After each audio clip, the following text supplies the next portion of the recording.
Dude, I had 3 months to do this event in Genshin, and guess when the perfect time to try and do it is? The last day it's up. Logical. Makes perfect sense, right?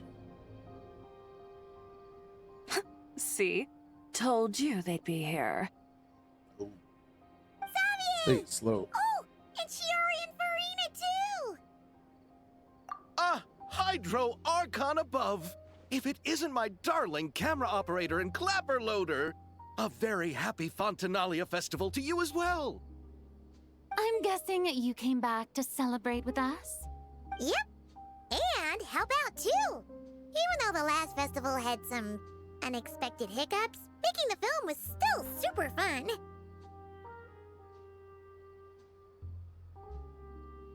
You gotta look at the Since you're all VOD. here together like this, you must be planning on entering the competition, Wait, right? what clip did I send you? Of course! A celebration of the entertainment industry. No one who's anyone would choose to sit this one out. It only happens once a year, after all. Fontaine Fashion Week might be more my speed, but the film festival brings in a lot of orders and boosts brand recognition, so I wasn't going to miss out either. A few new awards have been added this year, too. Best Director, Best Costume Design, oh, and Best Camera Operation. Ooh, sounds like we've got work to do. Come on, tell us! What's Musketeer Pictures film gonna be about? Oh, about that. No, this is the game we want you to hop on. What's wrong, Xavier? What's with that look? Oh, man. You weren't scammed by some shady investor again, were you? No, even I'm not naive enough to fall for something like that again. Besides, thanks to the fine people here, Musketeer Pictures has more than enough funds to shoot without investors. And yet problems persist. Huh? What do you mean? Well, we were planning to replicate our past success and shoot a film based on a popular novel. But as we were holding auditions for the female lead earlier today, a striking young mademoiselle wandered in by accident. Her disposition was simply ethereal. The look in her eyes somewhat melancholic. Oh, I wish you could have been there. The awe I felt can scarcely be put to words. You had to be there, friend. No matter where she stood, it was as if her surroundings, even the air itself, turned into the perfect shot. Guess you found your lead actress then? Wait, what clip did I send you? Is it me yelling? No, quite the opposite. My script is entirely unworthy of her. I fear it is. Nevertheless, I couldn't help but approach the mademoiselle to ask about her background and what brought her to Fontaine. What did she say? Sadly, she said her best friend was gone. After returning to her own homeland not too long ago, she decided to visit where her friend was from to remember them better. Oh, no wonder she looked sad. Yes, but that's when it struck me. Why not cast her as the lead in a film centered around her search for this old friend? Huh? You're gonna rewrite the whole script? But is there even enough time? Isn't the prep work super complicated? We might not finish. Think about the difficulties we faced with the two Musketeers. We had to start from scratch back then, too. I'd say we're ahead of the game this time. Guess so, but Don't worry, Paimon. Shiori and I have evaluated the proposal, and we support Xavier's decision. I won't really need to start on the costumes until the cast is finalized, so Why does everyone it's think I'm not too okay? much extra work for me. Oh, fair mademoiselles. How can I ever thank you? Finishing the script would be a start. It's because I was yelling You know, against that. Did compared you not hear? to a commercial Play that clip popcorn again. flick, I'm gonna mute I myself do and really prefer turn the up idea and of hear shooting exactly a what the more monster's doing to get you to artistic look at it. film. One that leaves a profound and lingering impact in the hearts Yeah, of it's the like doing- audience. I agree. True trendsetters are the people who dare to go against the grain. Pulling the camera. Well, leave it to Director Farina to have a vision. Honestly, though, the artistic passion of everyone at Musketeer Pictures is inspiring. Anyway, now that we've heard so much about this lead actress, Paimon's gotta know who it is! Ah! Columbina! What are you doing here?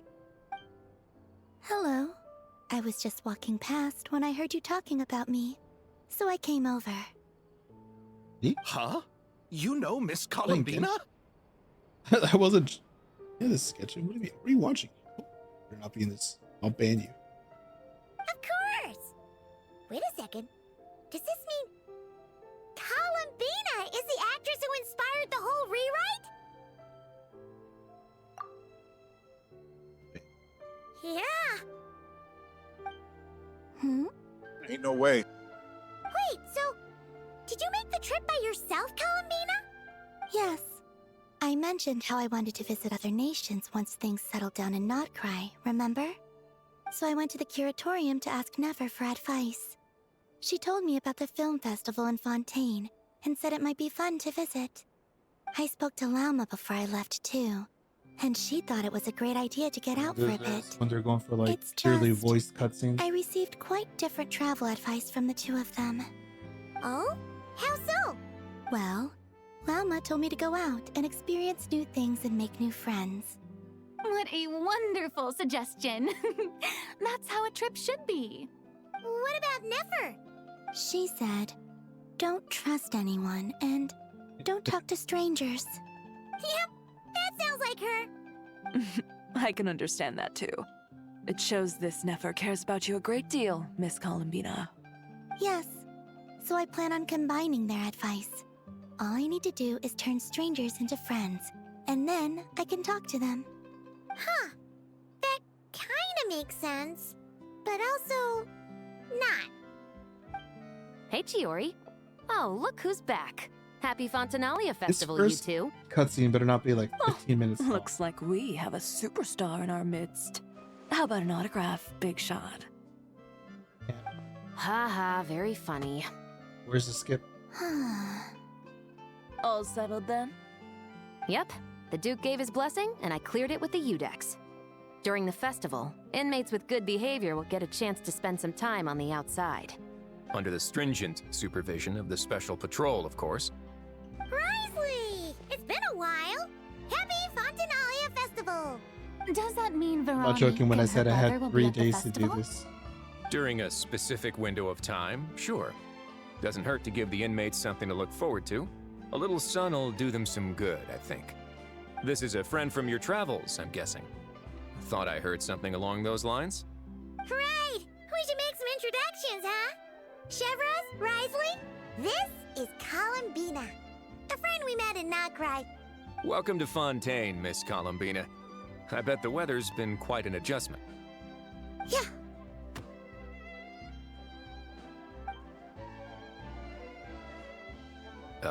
And not the good kind, I take it. No, I quite like it. It's a lot warmer than Notcry. Then what was the punch for? Oh, should I not have done that? The flowers that bloom here are so vibrant, and the people are so kind. I just wanted to become friends as fast as possible. Ah, so that was meant as a gesture of friendship. Is that right, Miss Columbina? Mm-hmm. Isn't that what friends do? Right. Might have been a bit premature in this instance, though. Your friend here is quite the character. Good thing we said something. You weren't seriously gonna go around punching every single person in Fontaine, were you? No, just the ones I wanted to be friends with. That's not... What are you talking about? What Paimon's trying to say is, maybe keep the punches to a minimum until after sure. you're friends with someone. If you say so. You're quite the character, Miss Columbina. Oh, since Pat, in 18 months, will you play Species Unknown with me and Vince? Imagine Alien Isolation, but multiplayer.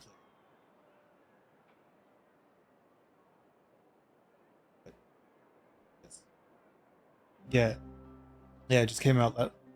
Yep, came out last week. You go in, and then the contracts are different. Whether it's like get the data. No, that's why I said in 18 months. So, are we friends? I'm already playing. Of course. Any friend of the Traveler is a friend of mine. Yeah, I am. Watch, I'd send him. Yeah. Oof.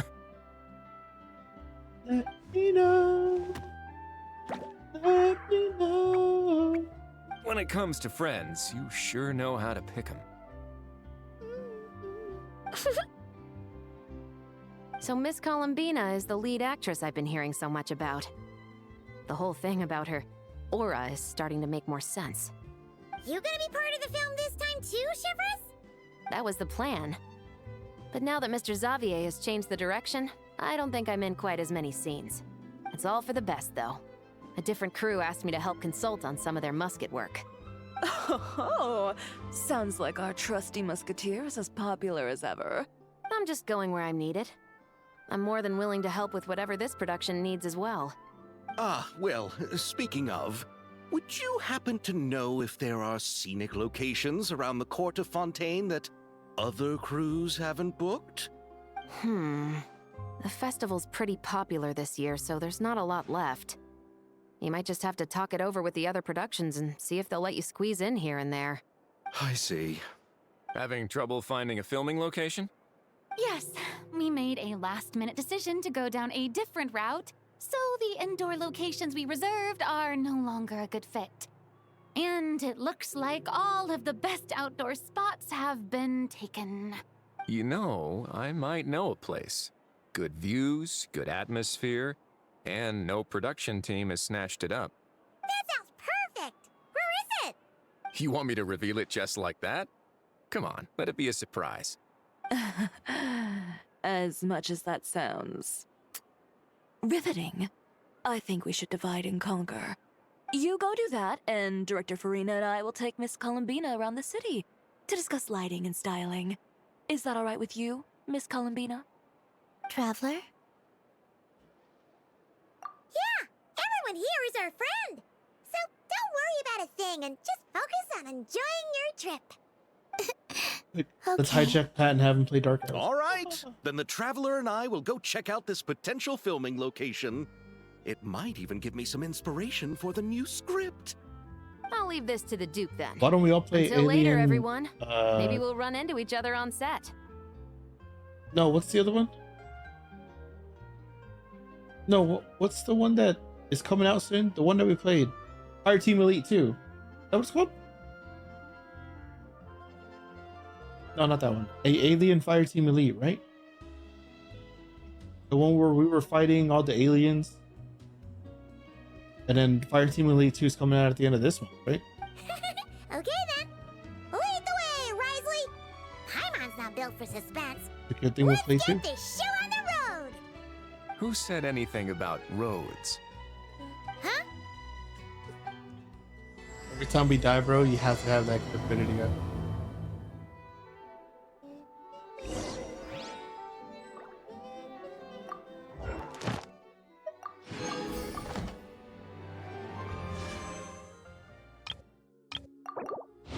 Baby, get me strawberry milk because I am so thirsty.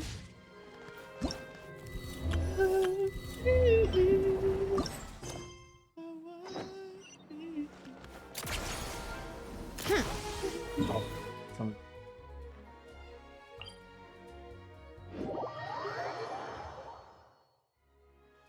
No way! You brought the wingolette up to the surface? It'd make quite the grand backdrop for a film, don't you think? Paimon's more focused on the fact that this thing is supposed to be underwater, inside the fortress of Meripede. True. And keeping up with the maintenance on a vessel this big is a lot of work. It takes a crazy amount of manpower just to keep it up and running. Oh, Paimon kind of thought it just sat What? there until you needed it. I wish it were that simple.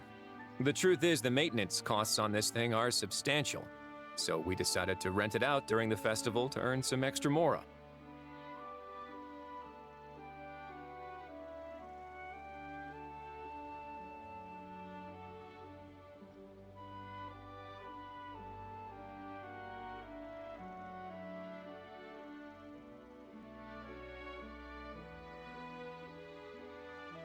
Besides, the inmates are the ones who keep it in good shape. Seeing the fruits of their labor put to use is a good form of social rehabilitation for them. Huh. You've really thought this through.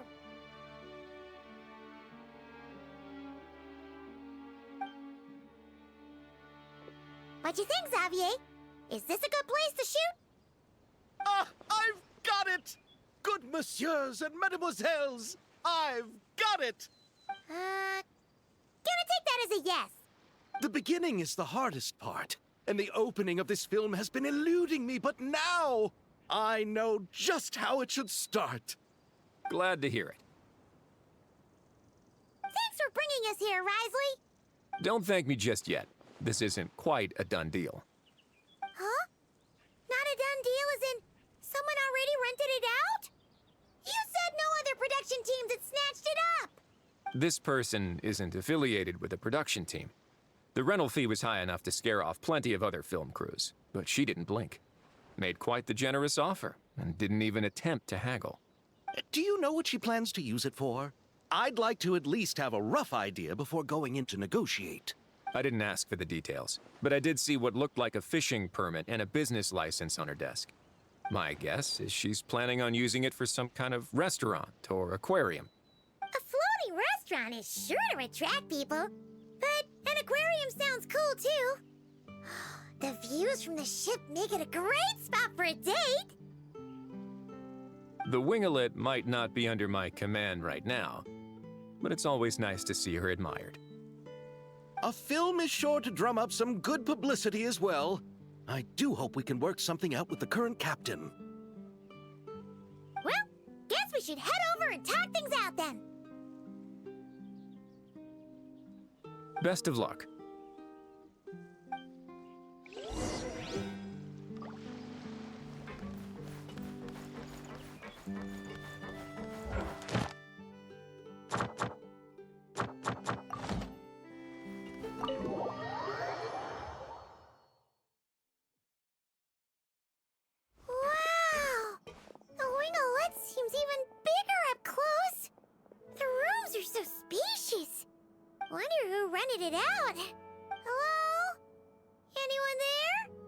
Perhaps the captain had business to attend to elsewhere.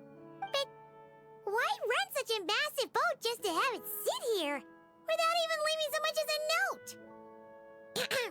Let's try again. Anyone there? Hello? Seriously? Right now? What is it gonna take to get some decent sleep around here? Is a nap too much to ask for? Sorry, the aquarium's closed for the... Huh? Lolly?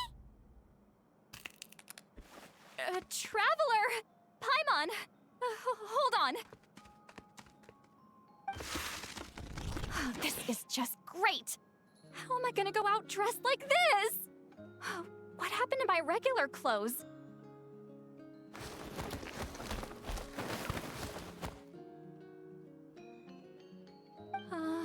The wash! I put them in the wash after I drank too much and fell into the fountain.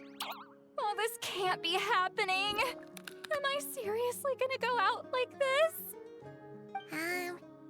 Think we might have caught her at a bad time. Lolly! I don't want to hear it. Hear what? A single word about what I'm wearing. No comments, none. Is that clear? Oh, yep. Crystal. Huh? You think so? No, wait, I told you not to say anything. What was... Oh, his thoughts. I heard his thoughts. How could I forget about that? Oh, this is so embarrassing. I seemed a little too pleased to get that compliment, didn't I? Wait, the mind reading went both ways. Does that mean the Traveler's hearing all this too? Oh, you clearly did! Huh? What did we do? Paimon's not following. Nothing. It's nothing. Let's just move on. Did you need something? You're not here alone, I see. Hello, I'm Xavier, a film director and producer from Fontaine. I meant to introduce myself sooner, I just didn't want to, interrupt. No wonder we ran into each other in Fontaine of all places. You must also be in town for the festival then. That's right. We're helping Xavier with his film. In fact, we were hoping to shoot some scenes on this boat. You're the one who rented it out, right, Seed Lolly? Me? Rent a boat? I wish I had that kind of spare cash floating around. Not to mention the spare time. Don't get the wrong idea, though. I'm not here to sail off into the sunset and live out some cushy retirement life, okay? I'm not that old. Then why you dress like... how did you end up staying aboard the Winglet? Well, I heard one of my favorite light novels was getting turned into a film, so I came to Fontaine to catch the premiere. Originally, I booked a room near the Opera Epiclese, but I'm quite particular about where I sleep these days. I think it's an age thing. And that bed? Oh, I just couldn't sleep in it. I tried to find a different hotel, but with the festival, everything was completely booked. Just as I was worried I'd have to sleep under a bridge or something, I happened to spot a help wanted sign on the side of the road. Oh, so you're here to take care of the boat? No, I was hired to man the front desk. The pay is a bit low, but food and drinks are covered. And it includes room and board during the festival. Plus, the job is simple. So I thought I'd give it a shot. Wow! They actually thought you'd be a good fit, huh? What? You don't think I'm cut out for it? All I have to do is tell people the aquarium isn't open yet. Other than that, I'm free to do whatever I want. It's a pretty sweet gig. That's all? Yeah, I was also kinda shocked. But it's not a lie. Head downstairs and see for yourselves. There's nothing but empty tanks. Not a marine animal in sight. Did your boss mention anything about being open to film crews using this space? Our production was hoping to film on the deck for a few scenes. No. That never came up. You could just ask her. Oh, she's around? What kind of person is she? We should know what we're heading into. She's nice enough, I suppose.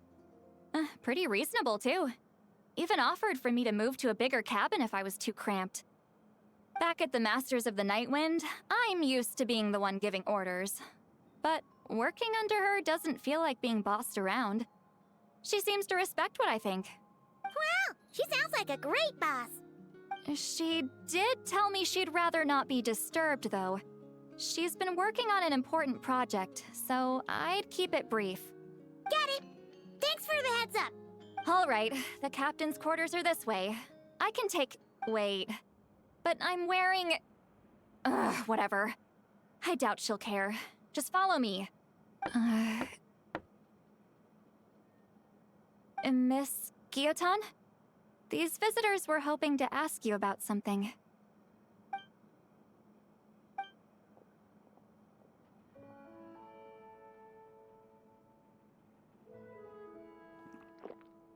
I thought I said to limit the interruptions.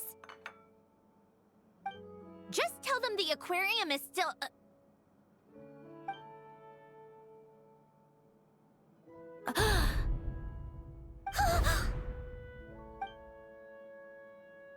Sandrone? You're here! Huh? You know each other? Are you okay, Sandrone? Do you still remember us? Everyone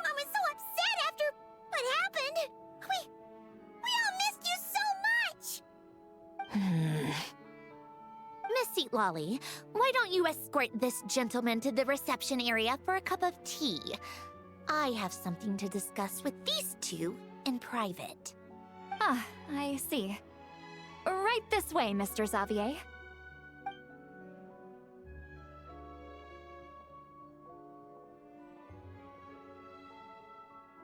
Centrone? I really can't go anywhere without running into you two, can I? Are you okay? During the battle, your core... it was... Destroyed by that bastard Dottore. That's right. But as you can see, I'm fine now. No major issues. Or at least, there shouldn't be. Oh, what a relief! Oh, why didn't you tell us sooner? Or come back to see your friends? Now that I have the chance, I just want to say... Thank you for saving me. Huh? Ugh, don't get the wrong idea. I only saved you so we could complete that formula and defeat Dottore once and for all. Even if he did crawl back from the grave to make us all miserable again. That doesn't matter. You're still a hero. All right. But it wasn't just me. All I did was lend my brilliant mind to the cause and take care of one part of the plan. Although, I'm not denying it would have fallen apart without me. You got that right. You're amazing. But how did you go from From a lifeless pile of scrap to looking like this? Well, my mom was trying to put it a bit more gently, but yeah. Where do I even start?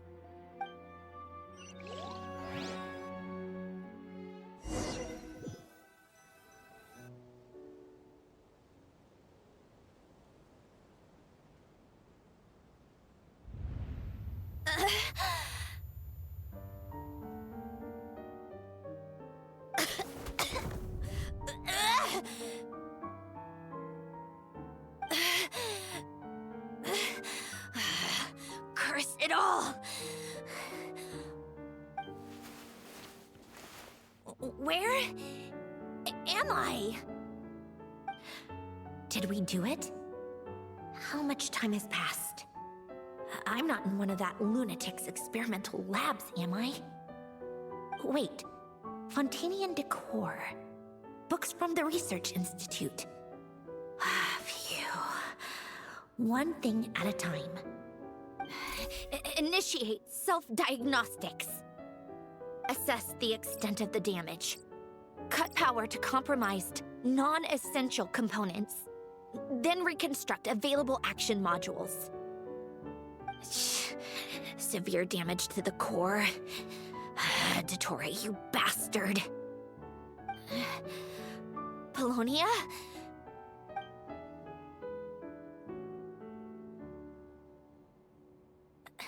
Polonia, wake up! Activate!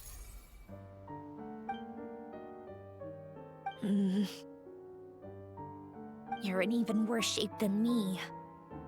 Internal gears and energy circuits are barely intact. Extreme damage to the core, just like me. Rebooting is off the table. Even if I could repair the damage, I don't know if... You used up all your critical energy in those final moments, didn't you? To protect the core of that guy in the hat, and the numerological array. Wait, the array... Yes! The prototype is still here. But can I even run it in this state? Whatever. I have to try. I just need to confirm one thing. Activate the numerological array. Connect the computing core to my body. Just like I thought. It needs too much computing power.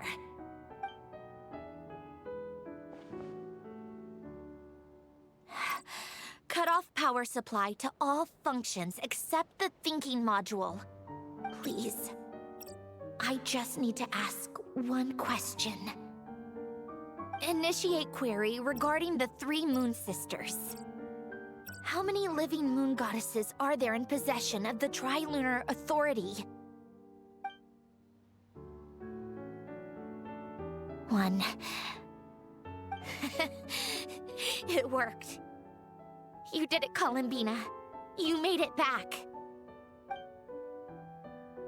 But how did I survive? The self-diagnostics showed damage severe enough to shut me down for good. What triggered the reboot? A built-in message? Only visible after a core reboot. The final gift. Alen! Were you the one who gave me the second chance? But why now? What activated it? What is that? A vision? Wait, no. It's a stellar linchpin?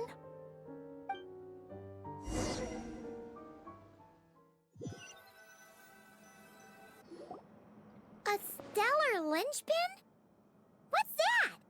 You can think of it as a rare kind of vision. As for what causes one to manifest, well, that's still unknown. But in Snezhnaya, or in Afatui's research at least, it's believed to have some connection to the Third Descender. The Third Descender? We knew his remains were used to create the Gnosis, but this is the first we're hearing about a stellar linchpin. You knew about the remains?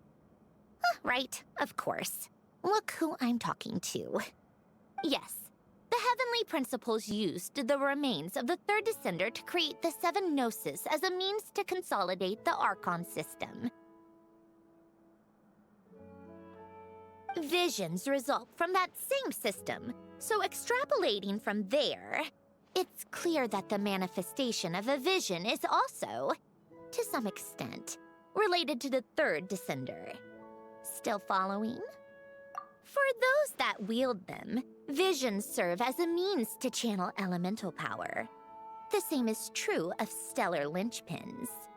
The difference is that, when wielding elemental energy, stellar linchpin users often exhibit a unique kind of power that seems to come from beyond to that. It's believed that, when a stellar linchpin manifests, impurities from the remains of the Third Descender get fixed in place. Hence, the name. That's also believed to be the source of the strange power I just mentioned. We've heard that visions can appear when someone has a really strong wish or desire. Stellar linchpins sound kind of similar, so does that mean... Huh? Oh, don't look at me like that. I've never had any grand wishes or aspirations. Just a list of things that drive me up the wall. So if you're asking why this thing appeared, I have no clue. All I know is that without it, the gift Alen left me, this built-in second chance, never would have triggered. The damage to my core was too severe. But thanks to the stellar linchpin's manifestation, it did trigger. And after my core rebooted, I was able to repair the damage to my body. I also managed to import the numerological array, along with some of Polonia's surviving algorithms, into this form. Wait, does that mean Polonia is... Yes. Unfortunately, Polonia is... beyond repair. Oh, we're so sorry to hear that. But you also mentioned something about a final gift? Yes. Alen often spoke to me about wishes and desires when he was alive. I suppose he thought there might come a day when I wished for something, and was willing to sacrifice my own life to fulfill it. So he left me a chance to start over. No, never. Alen once said I was his proudest masterpiece. That might sound boastful coming from me, but it's also an undeniable fact. After Alen died, I started studying how Polonia and I worked. Polonia is essentially a computational machine, so it wasn't difficult to figure out the mechanical principles there. But when it came to my own structure, that's when Elen, the Lord Artificer's true greatness, struck me once again. I attempted to imitate it when I created Catherine, but in the end, she turned out to be nothing more than a superficial replica. What? But his creation skill, Catherine, is super impressive. We were shocked when we first found out she was a puppet. No, she's nothing compared to what Elen was able to create. Some of the mechanical principles of my own core are still a complete mystery to me. Keeping that gift hidden wasn't even a challenge for him. Just a shame I had to waste it on fighting Dottore. I just couldn't stand the thought of him coming out on top. If you put it that way, the world owes me a whole lot then, doesn't it? Wait, but all this still doesn't explain what you're doing here. Risley said you rented the ship and even had some kind of fishing permit? That's because I'm trying to go back to the place Elen and I lived when he was alive. My former home, I suppose you could say. The second chance wasn't the only part of the gift. According to the message, Elen left me a few other things that are stored in the house we shared together. I'm hoping that whatever he left me can help fix certain anomalies in my rebooted core. And help me understand why I received a stellar linchpin in the first place. Okay, so go back then. What does that have to do with fishing? And to think I'm talking to the saviors of Fontaine. Did you forget that the water levels have been rising for centuries? I can't just go back to the place I used to live because now it's underwater. Oh, right.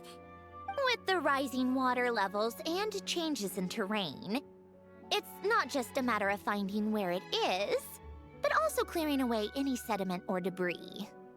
But Fontaine law prohibits unauthorized individuals and organizations from excavating underwater ruins. Amelazine caught me the minute I even made an attempt. Why not apply for authorization then? And face the endless slog of Fontainian bureaucracy. No thanks. Besides, I'm a Fatui Harbinger. The diplomatic implications alone would be enough to give the gestionnaires at the Palais Mermonia a headache. A fishing permit, on the other hand, isn't difficult to obtain at all. Minimal paperwork required, and under the name Guillotin, the application was a cinch. So you're exploiting a legal loophole? Am I? That underwater home belongs to me. If I happen to chance upon it while doing some fishing, what's the issue with that? Of course, I do have to catch some fish to put in the aquarium, just in case the gestionnaires come to check up on things. That's also the reason I hired someone to man the front desk. Huh? But isn't that kind of a waste? He went to all the trouble of getting a business license and rented out this giant ship. Just for show? If you want to run an aquarium that bad, be my guest. Use the facilities however you want. I'm certainly not going to stop you. All I want is to go back home and see what other gifts Elen wanted me to inherit. Hold on. Enough about me. What are you two even doing here?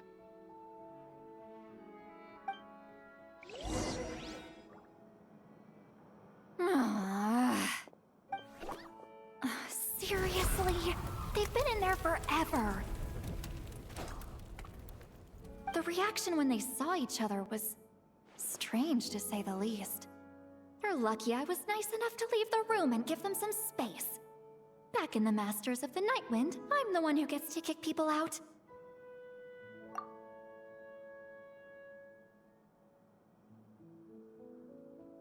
I just want to know what they're talking about. Should I cast a little eavesdropping spell? Oh, no, what am I thinking? I'm Granny Eastleigh, the great shaman of the Masters of the Nightwind. I can't do something like that. This is just ridiculous. Making me wait out here for so long? Where's their respect for their elders?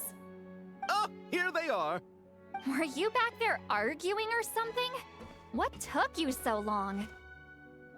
The two of you are already acquainted with Miss Guillotin, then? Oh, yep. But don't worry, we got everything sorted. Sandrone agreed to let us shoot on the ship, but it has to be when she's not here. When she's not here? That's right. You'll excuse me if I didn't exactly ask for this little reunion. I wasn't planning on seeing anyone. Like I said, my core is severely damaged. Even with the gift, there are anomalies that are making things unstable. I don't even know if I can continue to function without issues. So the priority is to fix these anomalies and get answers to my own questions. Then, I can see the people that need seeing. Anyway, just let Sandrone know when you plan to film Xavier, and she'll, steer clear. I do hope I'm not causing Miss Guillotin too much trouble. No! She just wants to keep a low profile for her own, complicated reasons. She doesn't want anyone else to know she's here. Understood. I'll be sure to keep that in mind. Oh, and see Lale? Huh? You mean Miss Guillotin? What does she want? Oh, please don't let it be about the pajamas. What? The 7th of the Fatui Harbingers? Why are you telling me all this? I asked the Traveler about you, and I've decided it's best to be open in this instance. I can understand if you would rather not work for a Harbinger. Regardless, the room on the ship is yours to keep. You're an acquaintance of the Traveler, and I plan to honor that. Wait, she's actually nice? It's not a problem. The captain also worked for the Fatui, and he helped Natlan a great deal. We know that there are good people among your ranks. Besides, I've been around long enough to know what it means to earn one's keep. This isn't Natlan, and I don't expect special treatment. Besides, sitting at a desk isn't exactly back-breaking work. I appreciate that perspective, great shaman. Seat Lolly. Just call me Seat Lolly. That title makes me sound so... old. Well, Seat Lolly, the Traveler and I are looking for something, so we'll be heading underwater together soon. I'll leave the ship in your care while we're gone. Together?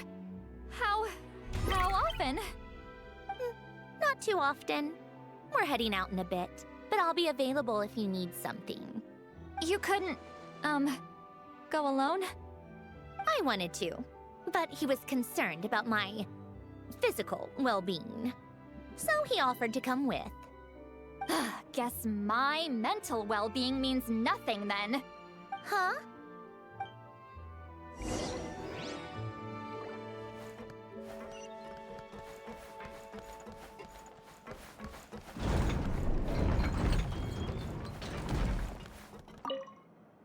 All right. Our first stop is the Beryl region. After Alain left the Fontaine Research Institute, he lived in seclusion somewhere around there.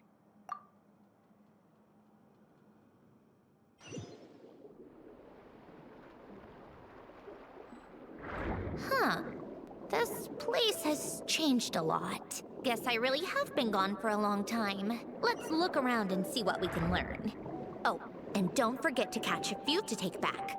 We need to keep up appearances, remember?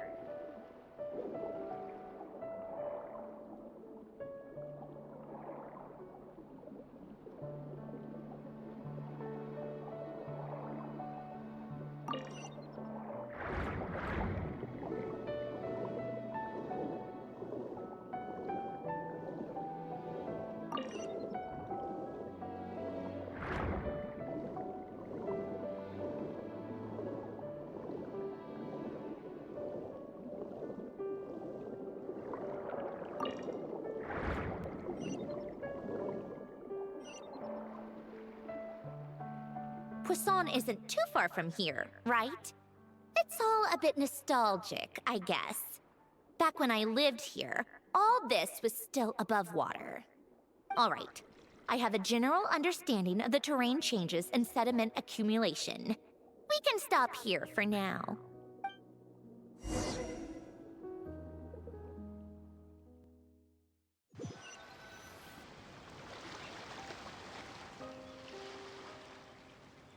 went smoother than expected. I appreciate the help. No problem. You doing okay though, Syndrome? Seeing your home look nothing like you remember, that can't be easy. I'm fine. Times change. People change. That's the one thing you can actually count on. I made peace with that a long time ago. You should head back and put them in the aquarium tanks. We finished ahead of schedule, so your crew is probably still on the ship. I'll follow in a bit. Right. Xavier said he was gonna test out a couple of shots.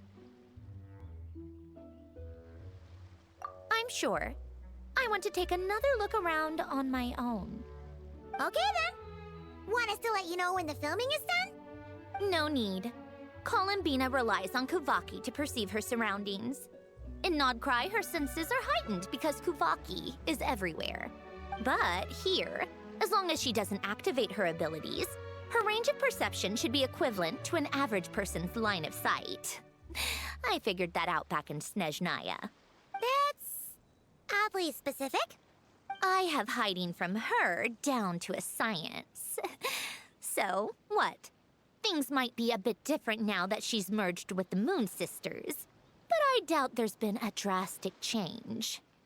The point is, you two can head back. Don't worry about me. Okay, if you say so. Come find us on the ship if you need anything.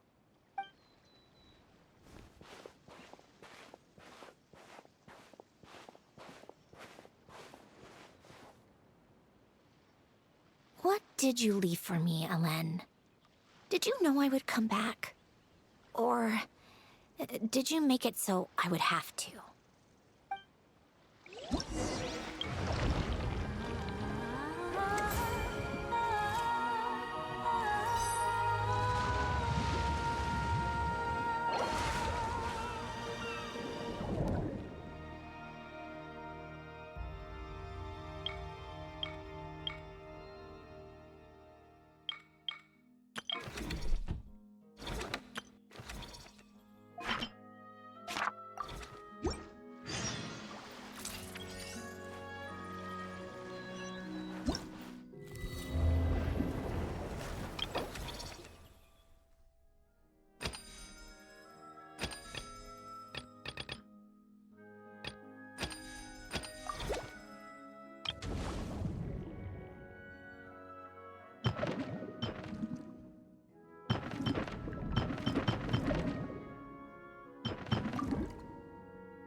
They're filming over there.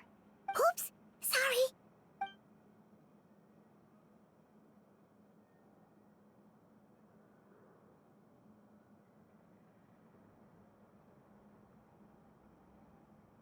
What's your take, Detective? Bullet wound to the chest. Gunpowder residue on the clothes. The victim must have been shot at close range. You think it was someone they knew? Yes. It's possible the suspect arranged for them to meet at this very spot. A reasonable deduction. But you're overlooking a crucial clue. What?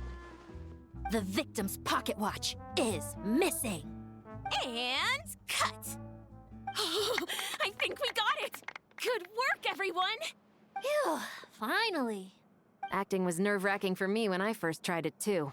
Just loosen up, and you'll get used to it in no time. Severus! Charlotte! Oh, hello there, you two! You're filming here too? Oh, so Charlotte's crew must have been the one that asked you to help out, huh, Severus? Yep.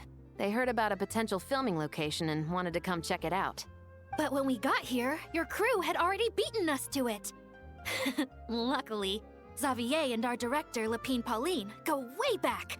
In the end, we agreed to just share each other's filming locations. Considering all the last-minute changes, that's just what Musketeer Pictures needed. For sure! Based off the scene just now, you must be the star of the film, Charlotte! You bet! This detective costume really suits me, don't you think? Oh, for sure. You're already right at home lurking in the shadows taking pictures of this and that. Add a notepad and you're practically method. Thanks, Miss Chiori. I appreciate the compliment. That didn't sound much like a compliment to Paimon. So this is a film set? It looks like a very happy place. This must all be quite new to you, Miss Columbina. Yes. I watched a few films with a friend once, but she thought there was no point if I wouldn't open my eyes. So she stopped inviting me. Looks like I missed out on a lot. True. But being an actor seems like a tough job.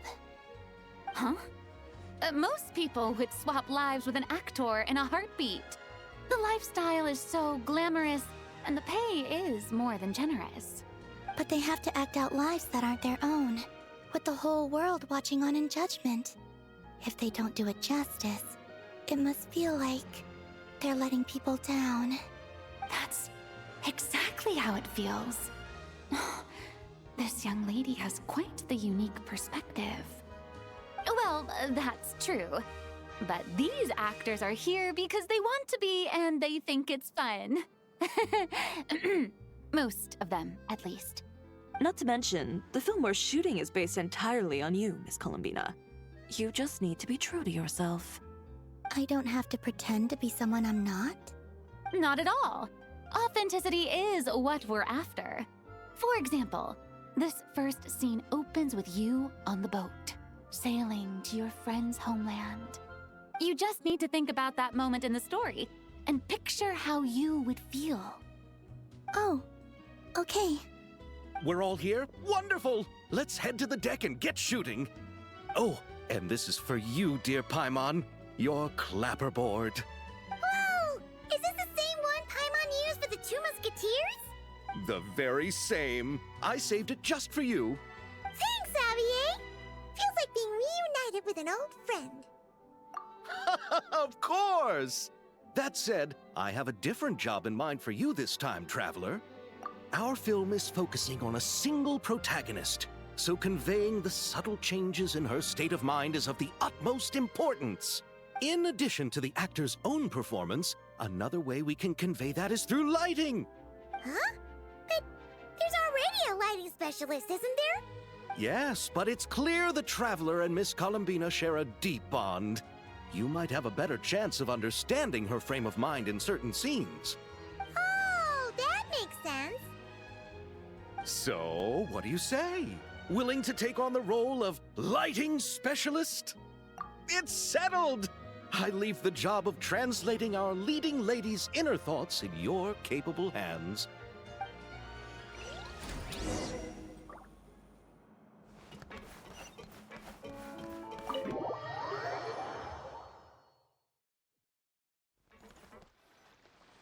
All right, without any further ado, it's time for production on our film, A Homecoming, to officially begin! Turning it over to you once again, Director Farina. All right. Positions, everyone! Camera operator, clapper loader, get set up. Let me know when lighting is good to go.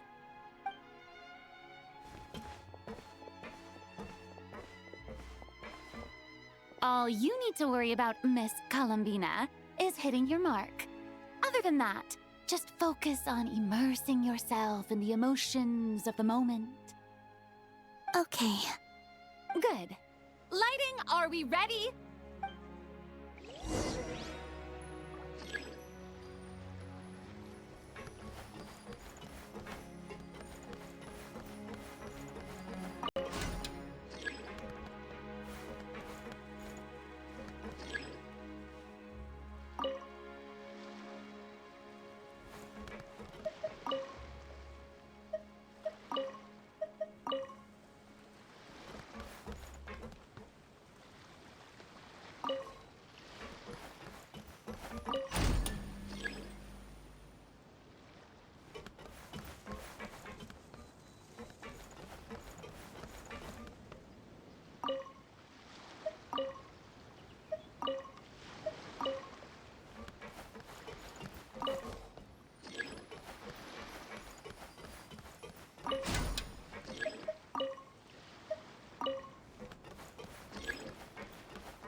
Ready.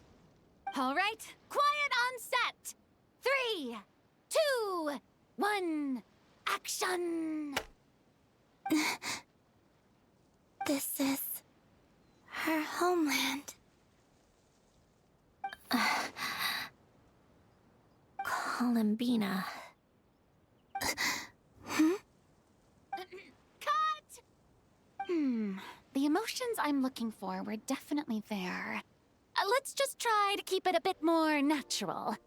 Oh, but definitely keep that gesture at the end. I loved how real it felt. You looked genuinely moved. All right, if you're ready, let's go for another take. Miss Columbina? That presence. It kind of felt like... Sandrone?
Come on, keep up.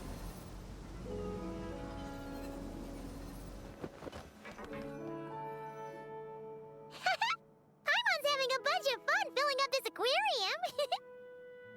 Since Sandrone doesn't mind, we should definitely catch some more fishies and make this place extra beautiful.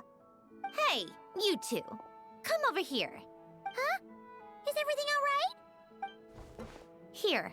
This is for you. What is it? It's an underwater mobility device I've been working on. Huh? Wow! That's so kind of you, Sandrone. It's just a simple mechanical device. I saw the way you were catching fish and... how should I put this? It seemed somewhat... unsophisticated. To be perfectly frank, I found it quite difficult to watch. Was it really that bad? It was inefficient, unskilled, and completely and utterly inelegant. No need to apologize. Everyone has their own ways of doing things. But seeing as you plan to keep adding to the aquarium, it might be best if you use this device. The waters of Fontaine are home to more than just harmless ornamental fish. There are plenty. All right. Oh, and if you're going for a swim, go now. And don't forget to tell me what you think of the device. I can always make more adjustments if you have any feedback.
take a break.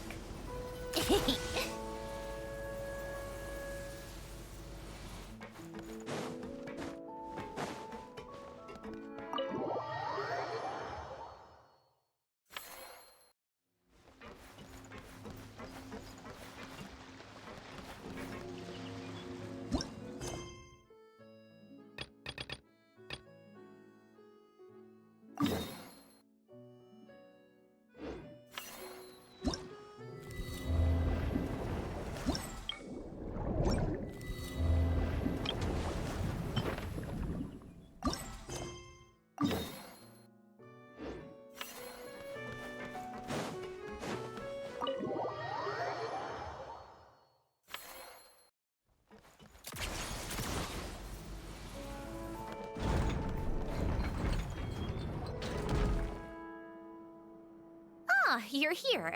We should get going then. Xavier and the others should be filming soon.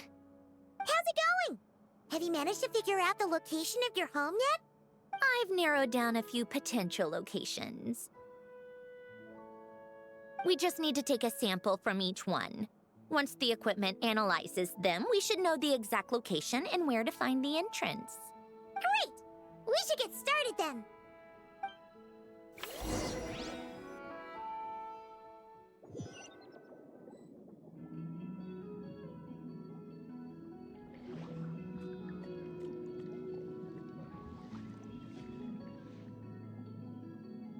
All right, let's get a move on.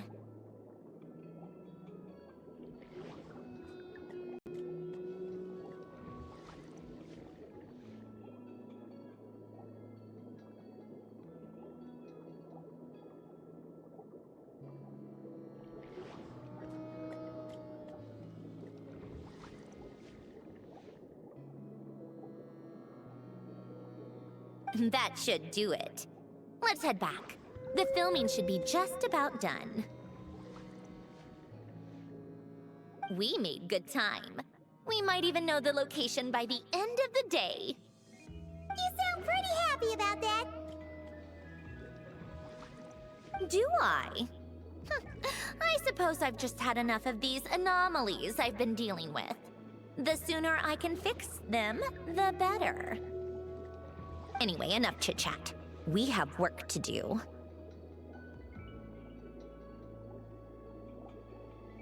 Oh, but let's head in through the side door. I don't want to run into the crew on the deck.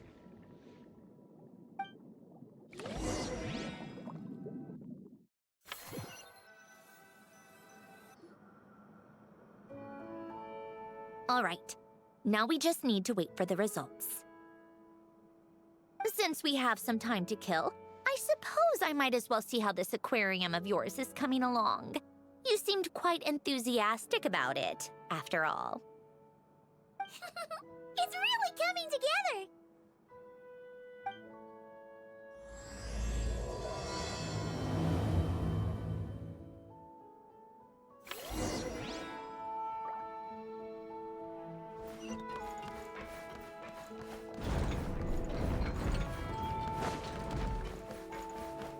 Come on, keep up.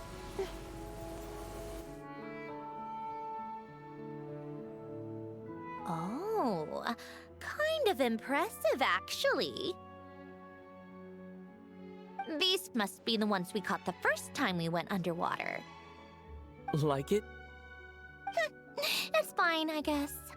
Nothing special. Come on! It sounded like you really liked it just now! You're that proud of it? Is this a sense of accomplishment or something? Well, yeah. And it's pretty! You know it's gonna be gone soon, though, right? What do you mean? After the festival, this ship will be returned to the fortress of Meropide, and this aquarium will be no more. So? So, no matter how much work you put into this place, once the festival is over, it's all just going to disappear. But not making the most of it when we have the chance is an even bigger waste! But if you know it's all going to be gone one day, why even bother? Well, because... Because you still get to keep the things you gain along the way. And those are things that can never be replaced. Doesn't that make losing them even harder? Well, if you put it like that. But the happy memories we make along the way last forever. You just have to take a more glass half full perspective. Not to mention, everything we do here is gonna be on film, so it'll still live on in some shape or form. And when you look back on it, only happy memories will come to mind? Exactly! So it's about finding joy in the process itself. Traveler! You're back already? What's wrong with that? You say that like it's terrible news or something. How did you get here? I didn't see you on the deck. Oh, never mind. We need to help Miss Guillotin hide ASAP. The crew is heading over here to shoot any second. What? They should be done by now. There was a mishap earlier that cost them some time. I was waiting on deck so I could warn you the minute you showed up. Anyway, you should head back to the captain's cabin right away. They're gonna be here any minute now. Ugh, finally! That's a wrap for the scenes on the deck. Wouldn't have taken half as long if the wind hadn't snapped our equipment in two. Uh-oh! Too late! Change of plans then. You'll just have to hide. Hide?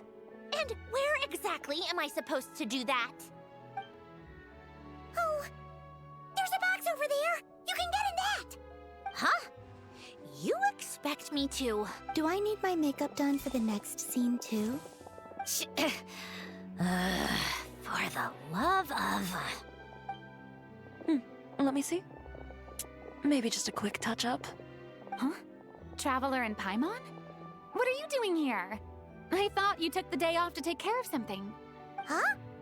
Oh, well, it didn't take as long as we were expecting, so we came back early. What about you guys? You're still not done shooting for the day? No. We ran into an issue that, set us back. It meant Miss Charlotte's crew wasn't able to wrap either. We both still have scenes to shoot in this aquarium. Oh, that's not ideal. For several reasons. Let us help then. The sooner we wrap, the sooner everyone can get some rest. All right. Thanks, you two. Miss Charlotte's crew can go first then. If I'm not mistaken, you still have a night shoot later. Thanks, Director Farina! Of course. Fellow artists should help each other out where we can. Agreed. Well then, camera, lights, get set up. Actors, give your lines a quick once-over. Let's try to get this in one take.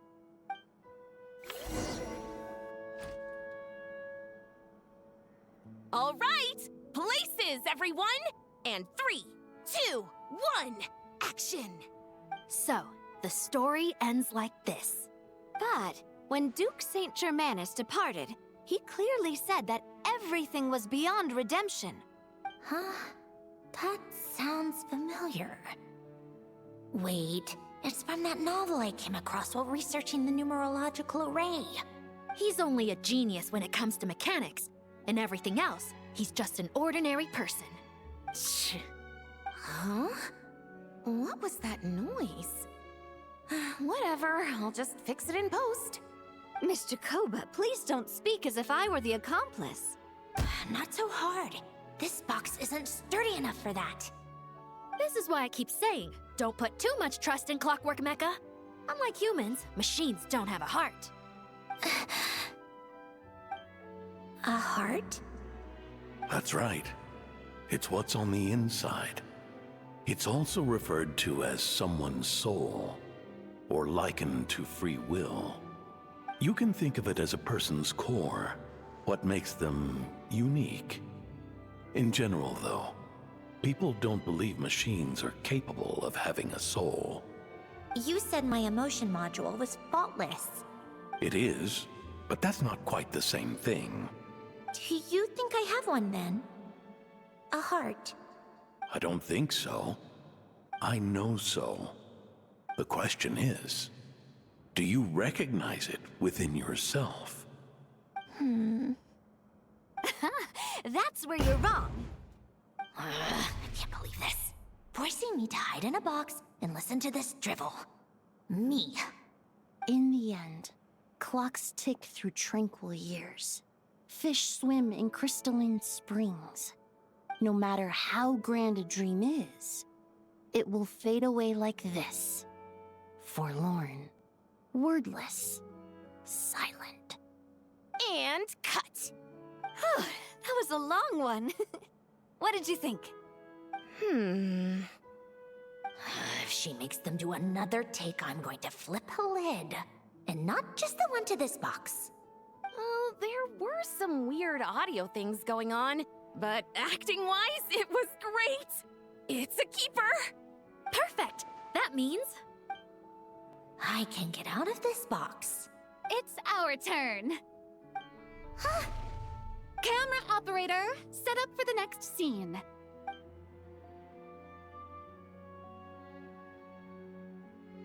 In this one, our protagonist peruses an aquarium in a foreign land and gets swept up in memories of her friend. So, in terms of lighting, that's the vibe we're going for. Got that? Shoot. Paimon thought there would be a break and Zandroni could slip away. What are we gonna do now? break a leg. Yep, we're headed off to shoot our next scene.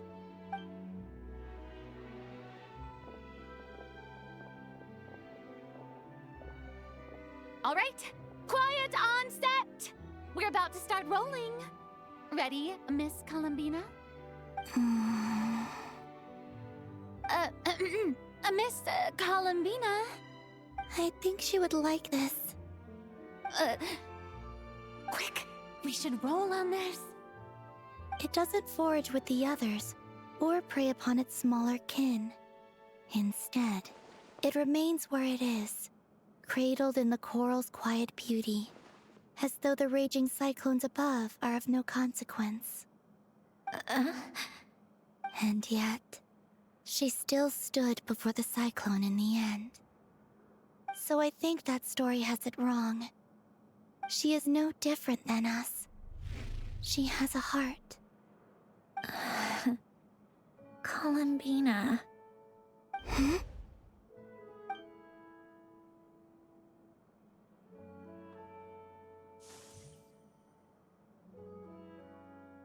Uh-oh, is she onto us?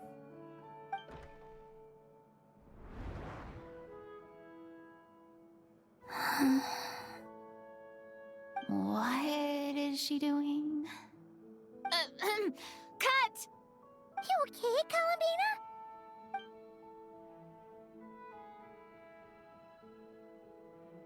Hmm? Oh, yes. I just thought...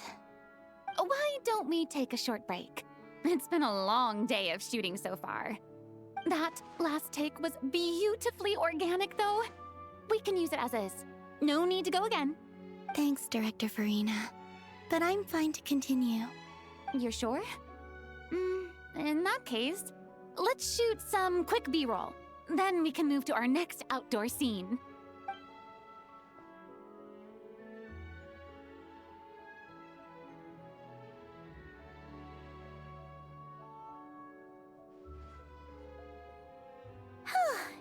We're in the clear this time. Ugh! Absolutely suffocating. You okay, Zandroni? Right as rain. Come on, let's go check the test results. It's time for me to go home.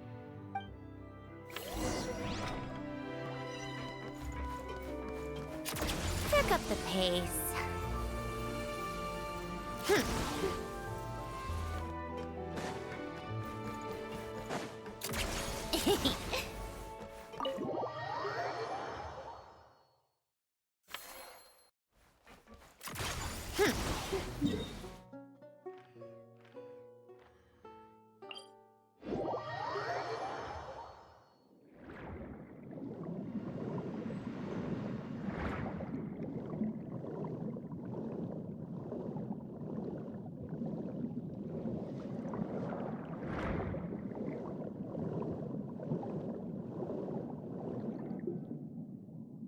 All right, it should be around here.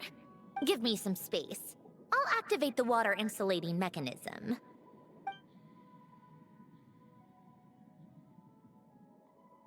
The what? Alain, much like Renee, had long predicted that the water levels in Fontaine would rise. Thanks to his expertise in mechanics, he was able to implement a few simple measures to protect our home from flooding. I told him there was no need, that I would just move when the water rose too high.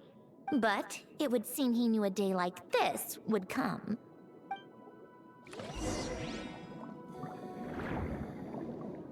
All right, the silt has been cleared away. Go activate the mechanism for the first sluice gate. That will fill the empty middle chamber with water.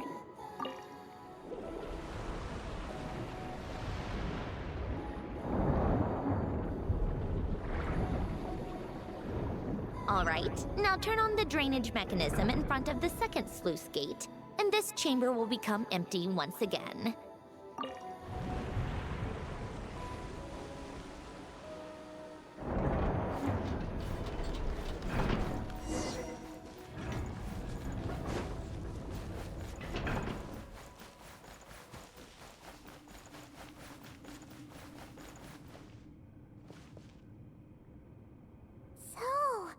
This is where you used to live?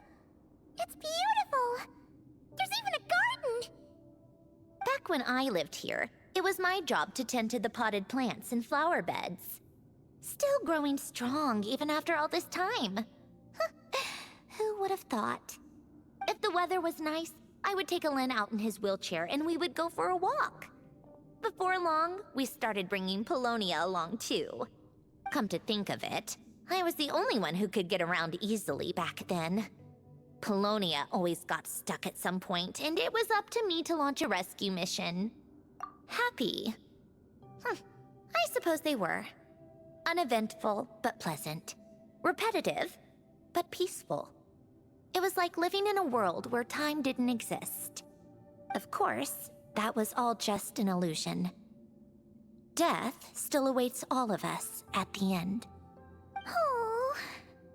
All right, enough standing around. Let's head inside.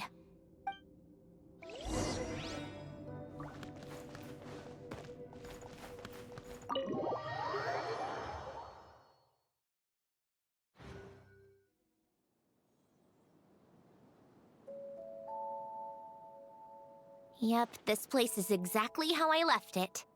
Nothing has changed. What is it? Huh? How did you get... Oh, Arlecchino gave it to you, didn't she? And you... read the whole thing. Just so you know, a lot of that was written a long time ago. At that very desk, to be exact. Anyway, since you've already read it, you should just hold on to it. I can always start a new one. Well, feel free to look around. I'm going to start looking for the gift Alain mentioned. Oh, but be careful with the stuff around here. I'm not saying you can't touch anything. Just try not to choke on the dust.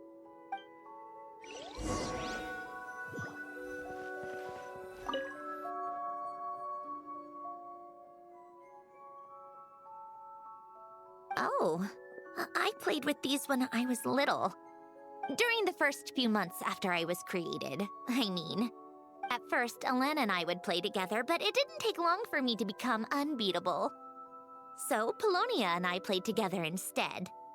Yeah, these don't look like Paimon's kind of games. Logic and math puzzles? Those happen to be my specialty. It's been so long. What do you say? Should we play a few rounds? Let's go with this one.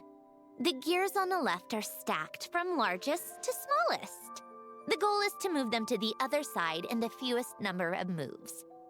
Just remember, you can't stack a bigger gear on top of a smaller one.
like it took you a few extra moves. My first attempt was the same. You'll get better with practice. Well, what did you think of the game? You showed quite a bit of promise, too. We should do this again sometime. There are other puzzles we could try.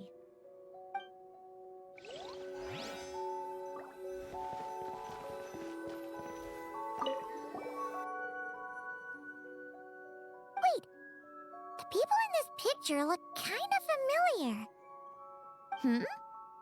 Oh, this was taken when Alen and Renee were both still at the Fontaine Research Institute.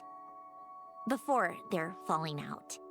In his later years, Alen would often sit by the fireplace and stare at this picture, wearing an expression somewhere between guilt and longing. He said he sometimes regretted not helping his friend when he needed it most, even if just to stop him.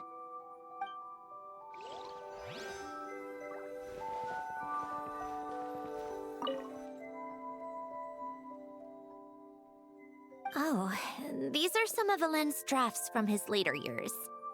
Just casual doodles, really. And these are just some unimportant letters. I couldn't be bothered to sort through them before I left.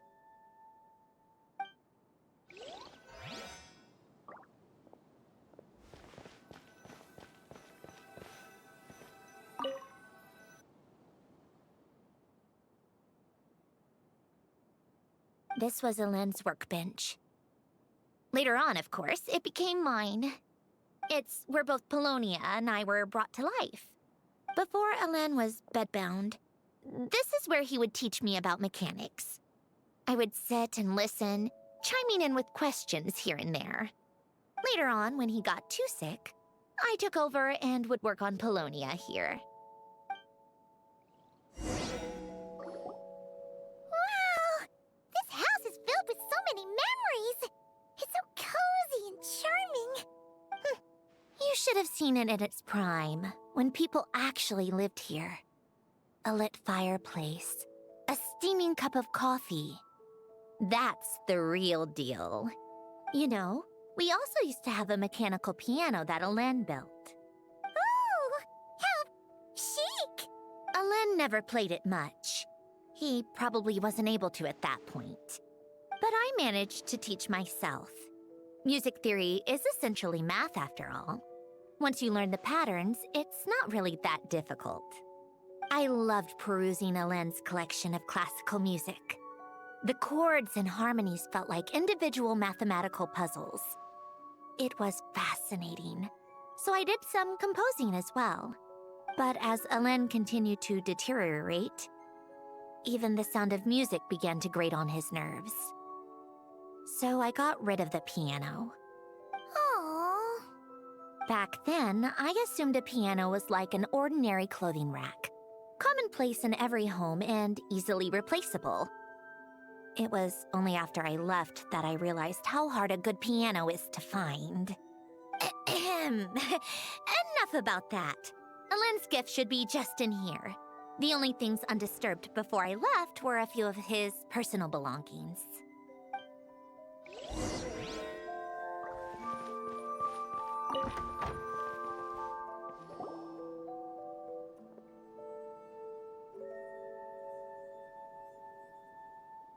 Wait, there's a hidden compartment at the back of this box. Looks like it's locked with some kind of gear mechanism. Knowing you, Alen, I'm guessing it goes like this, then like this.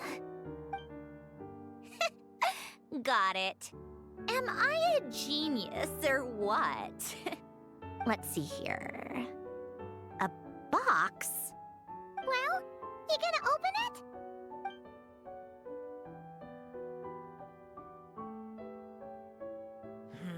It's heavier than I was expecting.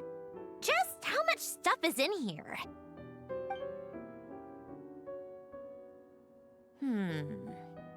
A letter? And a bunch of junk underneath it. None of it seems that important. Wait a second. This should be it. A cube? It's a multidimensional algorithmic core. Elen would use it to store information. Only Polonia and I have access. All right, I'll start looking into the core and the letter. Feel free to go through the rest of the stuff and see if there's anything useful.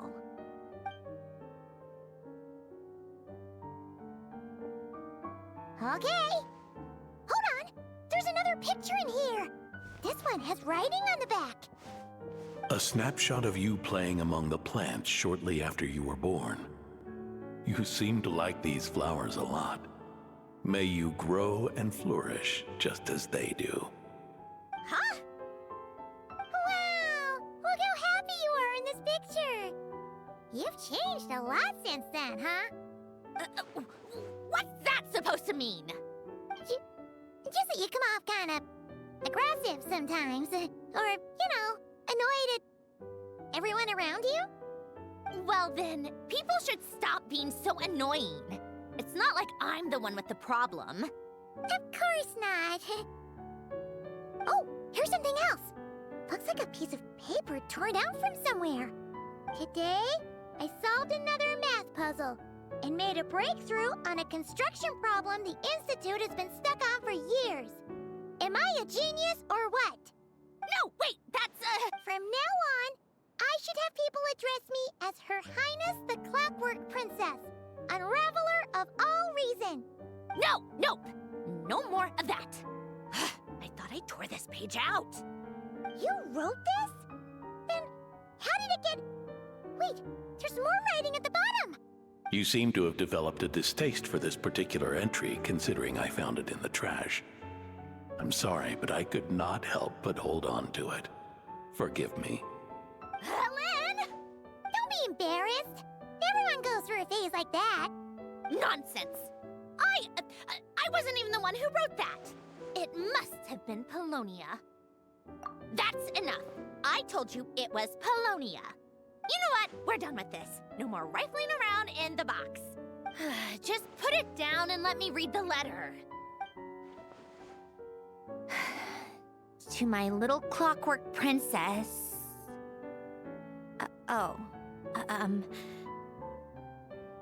Not another word. Got that? If you're reading this, You've most likely received the gift I left for you. I just hope you didn't stumble across all this while cleaning out my effects or something trivial like that. I once asked if there was something you wished for. Do you remember that? I wonder if time has changed your answer. Regardless, I have another gift. A formula that will allow you to come face to face with the anomaly inside of you. If you even still call her that. Why this gift? To understand that, allow me to wax poetic on the soul once again. I would ask you to stick with me until the end, but I know you will. You always have. I believe a person should be born twice over in their lifetime. First, there's the birth that grants us life. Then, the birth of the soul. It's a matter of transforming the life bestowed upon us into the life we choose for ourselves.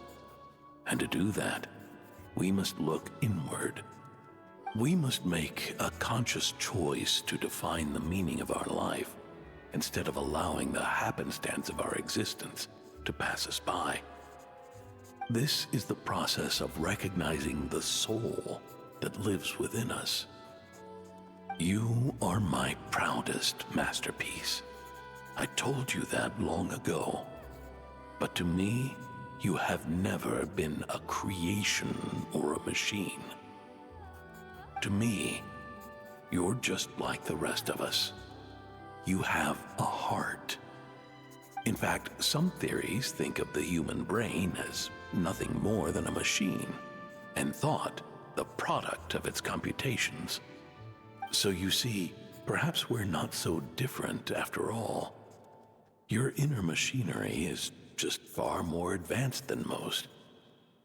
No matter how one looks at it, the heart is a complex thing, a place where logic and reason collide with our emotions. Your computational capacity allowed you to become sentient and develop logical reasoning. But it also granted you something that, on the surface, might seem contradictory. Emotion. Emotions and logic often clash with each other, and those instances of discord can accumulate over time. That is the source of what you refer to as the anomalies within you. As you told me once, you've always known what you don't want, yet you've never wished for anything in particular. Similar to how a blind person can feel when a part of their body is in pain without being able to fully visualize its form, such is your relationship with your soul. So, what I leave you now is this: a formula that will allow you to see the shape of your soul. For if you want to protect your heart, you must first be able to recognize it within yourself. Of course. Whether you use it is entirely up to you. You are, and always have been, free to do as you wish. Regardless, whether by my formula or some other means, I trust you will know your heart one day. You always were a fast learner. And the smartest person I've ever known. Ellen. Oh. I'm fine. I've already figured out how this formula works. Let's get out of here and then we can use it. You made up your mind already? You're gonna do it? Why wouldn't I? Resolving the anomalies within my core is the reason I came here in the first place.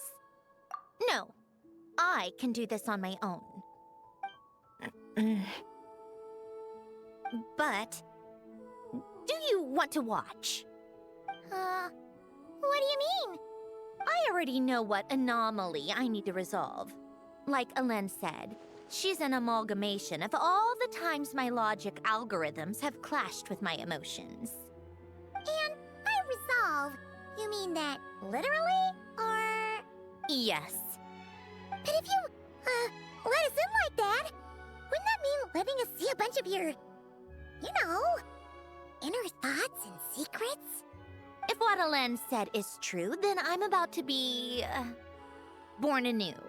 Or whatever. This is your chance to be lucky enough to witness it. Besides, you already read my whole diary. When it comes to keeping my innermost thoughts to myself, well, I think that ship has sailed. You're really sure about this? How many times do I have to say it? I finally let you in as... friends, and you want to question it. I'm not gonna offer a second time.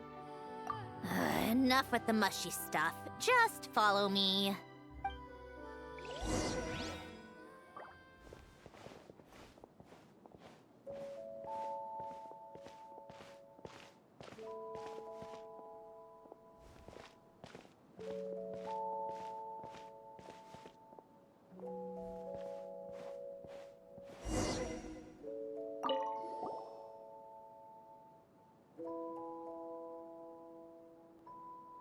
All right. With the numerological array, I can construct a simple formula that will allow you to experience what I see and hear in real time.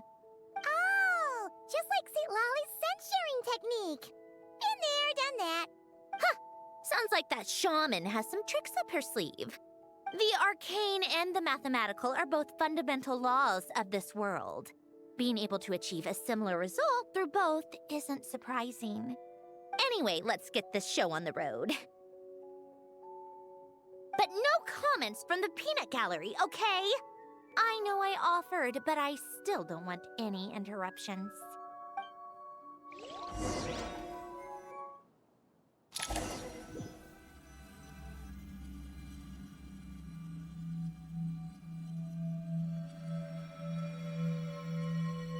this my heart? No, it's probably just the result of Alen's formula. A space dedicated to resolving anomalies. Huh. But it looks like the walls are all... mirrors? You made it. About time. Is that me? From the past? You just spoke of anomalies. Well, here I am. What happens when emotion contradicts reason? Shall we sit down and talk?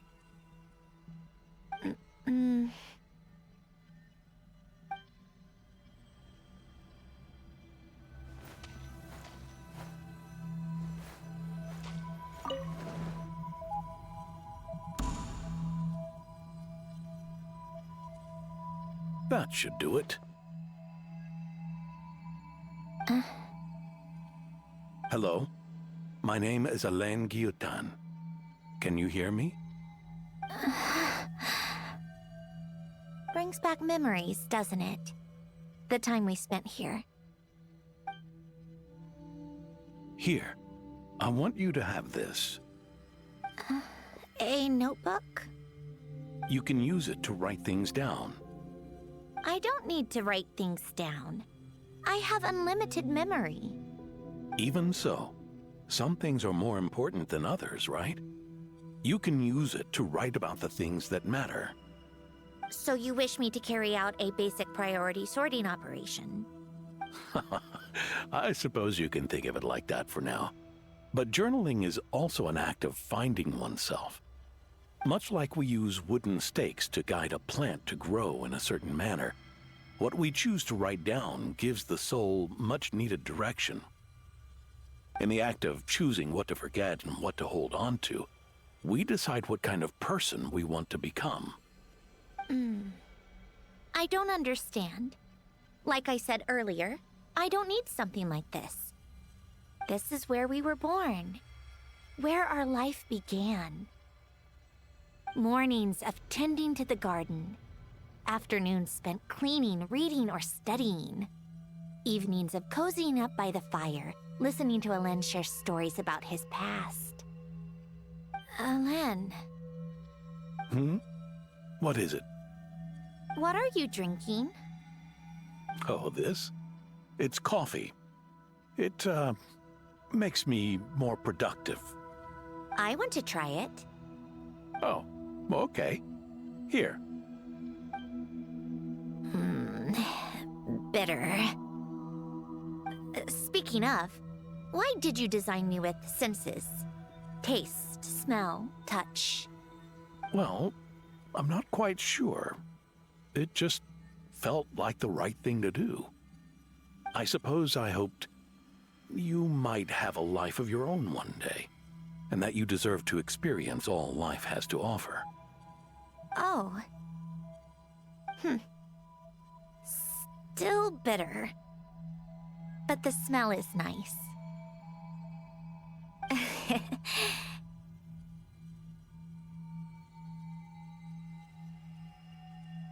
I thought those peaceful days would go on forever.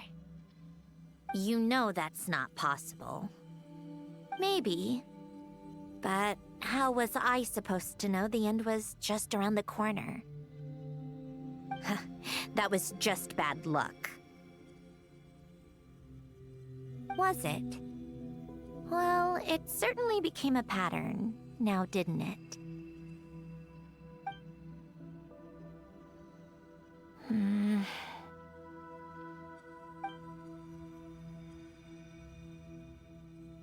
Over time, one of the habits we picked up from Alen was a love of coffee.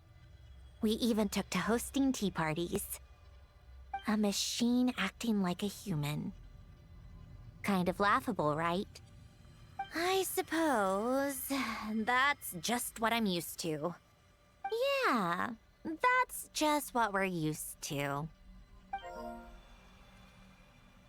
Hey, this place isn't half bad. Great spot for a party.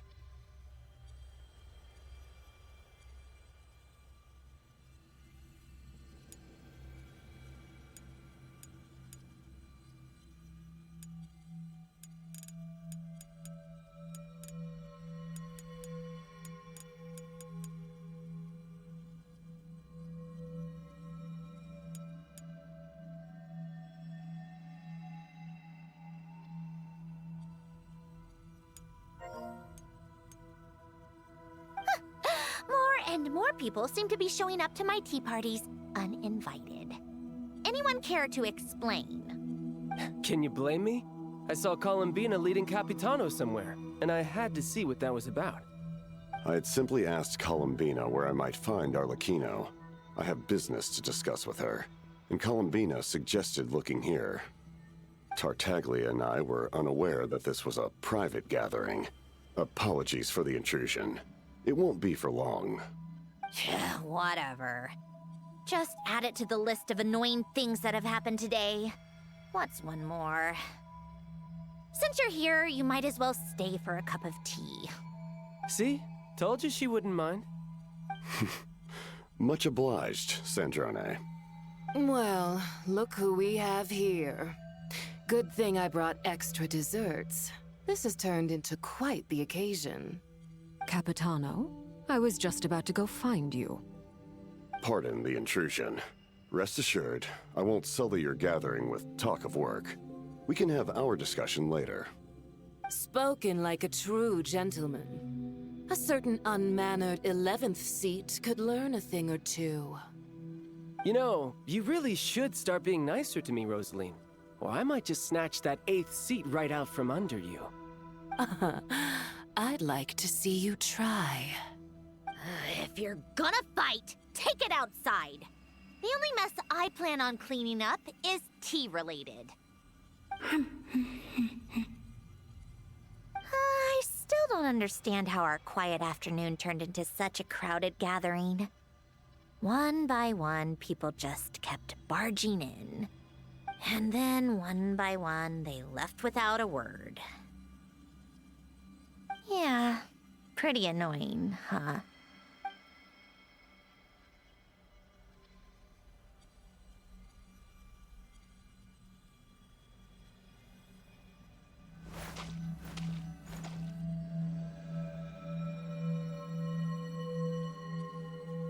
Of all my days with the Fatui, the times I spent with you, Arlecchino, and Rosaline, they were my favorite. Goodbye, Sandrone.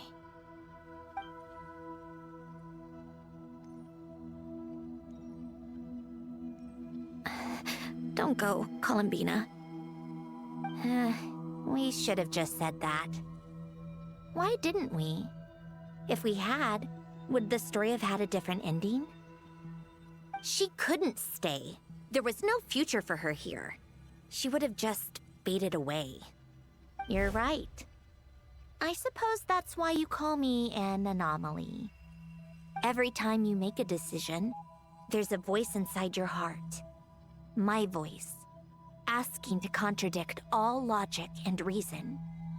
Why didn't we make her stay? Is it worse to fight for something just to lose it? Or not to have fought at all? Don't you find it unfair? One by one, we keep losing the things we care about the most. But in the end, whether I want to fight for something or cry over all we've lost, you just push it down and pretend not to hear.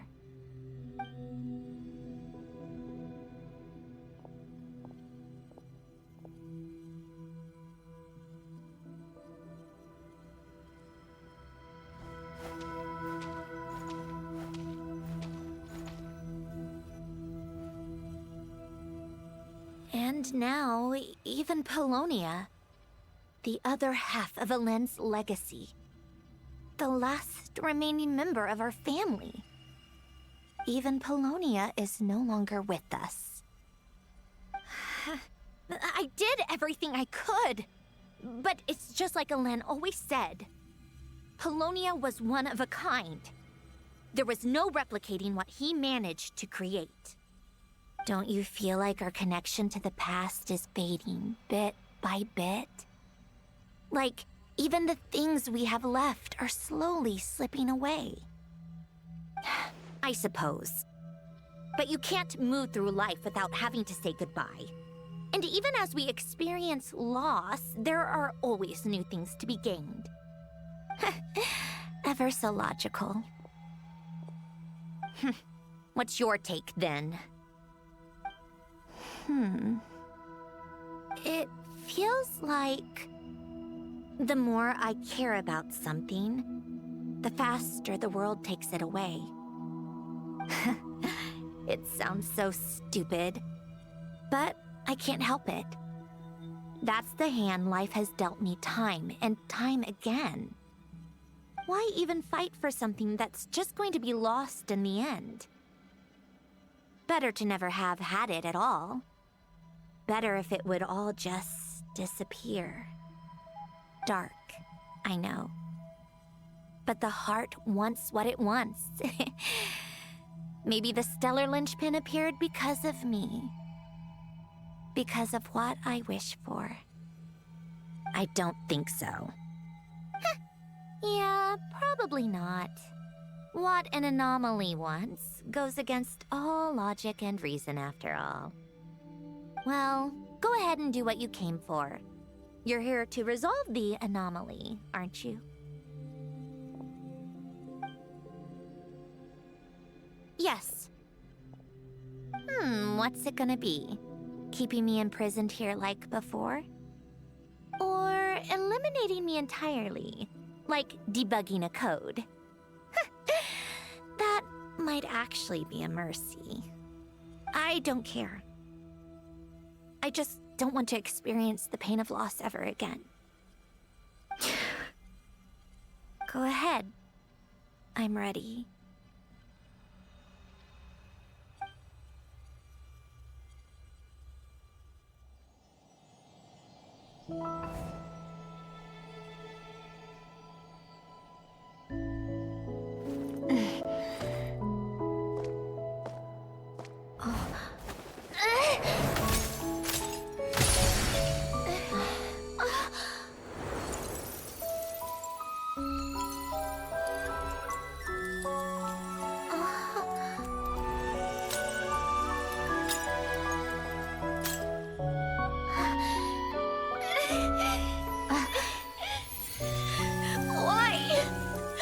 Why do we keep losing everything we care about? I know it hurts, but that's life. I wish... I know. I've always known. Because we've been one all along.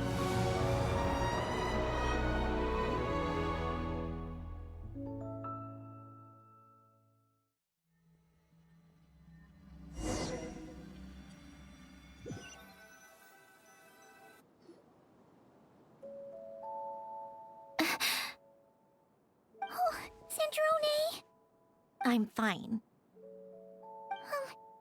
It's okay to cry, you know. Cry? You've gotta be kidding me. Save the comforting for someone who needs it, Paimon. The emotional side of my core algorithm. My emotion module has always been fully developed and operational. Elen tried to tell me that too.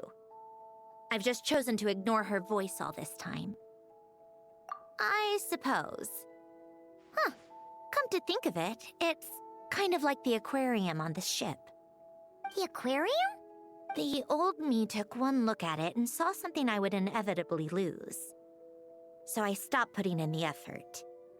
Then, one by one, the fish all swam away, and the place became even more bleak and depressing. Pretty pathetic, right? Don't say that.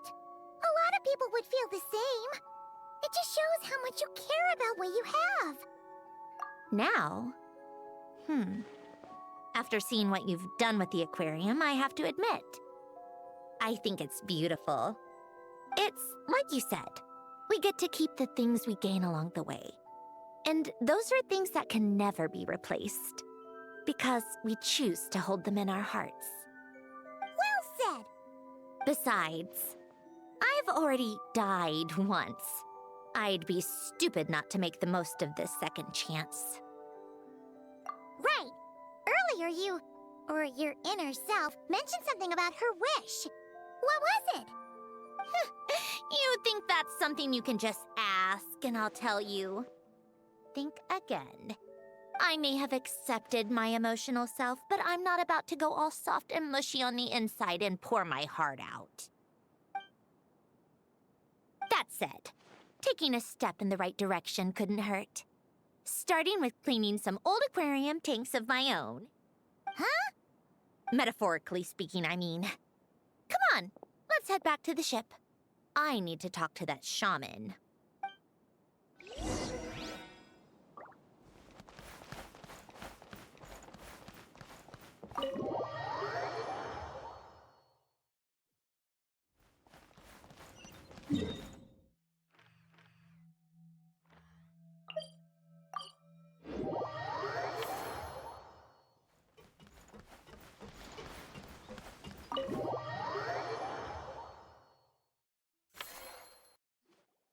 Huh?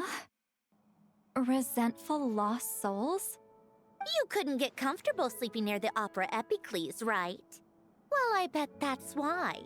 The Fountain of Lucine is where all the water in Fontaine gathers. So that's where the emotions within the water converge as well. Hold on. If it's souls we're dealing with, feeling uncomfortable should have been just the beginning. I should have been able to hear their voices or something. And under normal circumstances, I'm sure someone of your talents would have. The problem is, these souls are no longer complete. Remind me how they ended up like that again? You mentioned something about them being split apart? Yes, it's called soul severing. Renee of the Nartsitzenkreuz Ordo came up with it. After learning of Fontaine's impending doom, Renee thought if he could find a means for the soul to live on in perpetuity, it might ensure the world's salvation. Soul severing was the first step of his research. Unfortunately, his theory of the four orthants was imperfect at the time, and a failure along the way caused his physical form to dissipate. Jakob, another member of the Nartsitzenkreuz Ordo, sought to carry on Renee's legacy and restore his physical form. He even used some of the people who stood in his way as test subjects for his research. By severing their souls? Yes. After Renee successfully awakened, the two continued their research, and all the severed souls ended up merging into Renee's consciousness. After you saved Fontaine by turning Fontainians into true humans, these souls returned to the ley lines. But the souls severed before Renee awakened had nowhere to go, doomed to forever wander the waters of Fontaine as listless spirits. Almost as if they exist outside the bounds of this world. Unrecognized by the ley lines or fate. No wonder I couldn't sense them. Not only that, but over time, they began to fuse with other entities. Their inner resentment lured in all sorts of evil beings, which corrupted and defiled them into nothing more than accumulations of filth. But the full transformation must have been recent. Otherwise, the Udex surely would have noticed. Wait, no, he must know already. That would explain the underwater Melazine patrols. No wonder I kept running into officers from the Mara Chaussee Phantom earlier. In that case, let's go find Nervalette and we can sort it out together. No, not just yet. Why not? For one, the diplomatic castle alone would be a nightmare. Even though I haven't reported back to Snezhnaya yet, I'm not planning to leave the Fatui anytime soon. Besides, with me here, success is a done deal. Involving other people would just complicate things. All I need is for Miss Citlali to help pinpoint the location of this monstrosity. Think you can do it? With my eyes closed. This is what I do. I'm a lot better at it than manning a desk, at least. But, how exactly do you plan on resolving this soul stuff? Even to me, there's no obvious answer. Seems pretty complicated, all things considered. Just trust me. I have the perfect solution. Oh, all right. If you're that confident, we'll follow your lead. Why the sudden interest in helping Fontaine with this, Androne? You never knew Renee and the others, right? No, I didn't. And you're right. This problem has nothing to do with me. I wouldn't get within 10 feet of the Nartsitzenkreuz Ordo or its members. But in his later years, Elen told me he regretted not helping his best friend when he needed it the most. He also felt sorry towards Marianne for being too lost in his mechanical research to look after her properly. If he were still with us, I think he'd do the same. He might have a few choice words to say about it, but even after everything, he wouldn't leave his friend's mess for someone else to clean up. Friends shouldn't hold grudges or leave behind regrets. Fixing what happened between him and Renee was one of his greatest wishes. All I'm doing is fulfilling it in his stead.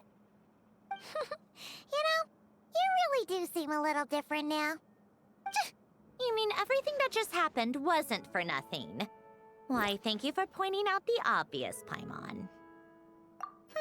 Just washing off the grime of the past. Turns out, a lot can build up after being ignored for so long. What's this about aquarium tanks all of a sudden? They go off on some grand adventure and what? Now they have their own private code? Stupid. All right then, Citlali. Tracking this thing down is up to you. Huh? Oh, right. No problem. You got this, Granny Eatsley! You! Come with me to Hotel de Boer for a drink. Right now. Why? Because I said so! Miss Guillotin, I'll report back on the location tomorrow morning. Just need a drink or two first to bolster me up. Well, don't let me keep you. All right, you. Time to go. I've got scores that need settling. Huh?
Time to meet up with Sandrone! Wonder if Citlali was able to pinpoint the location. Well, we should know soon. Let's just hope it all works out.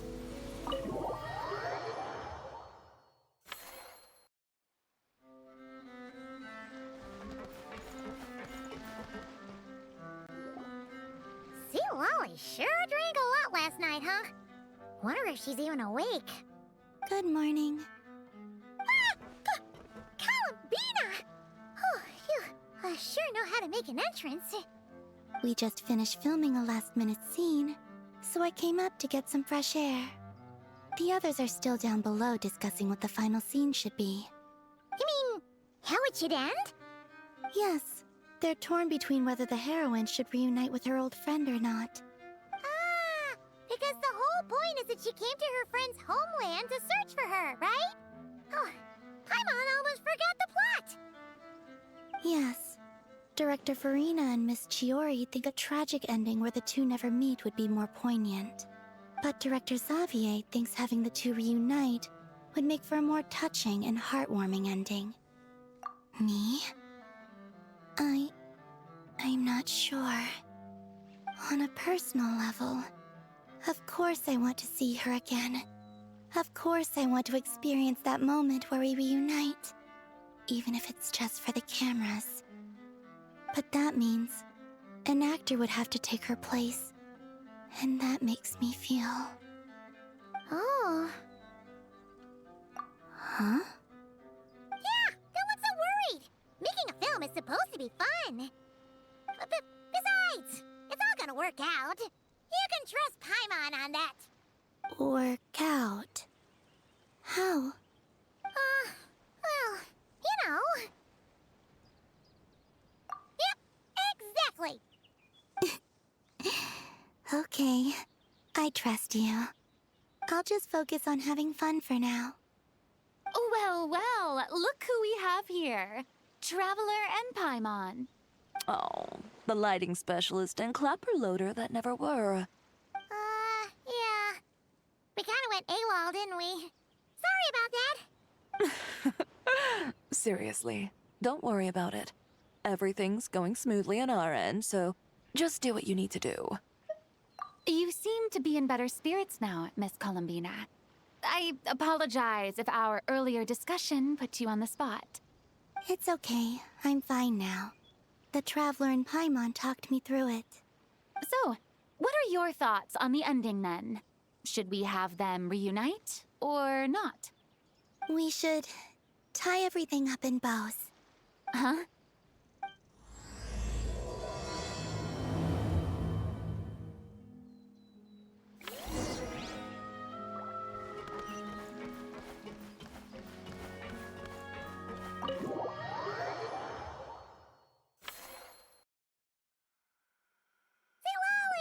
We're here!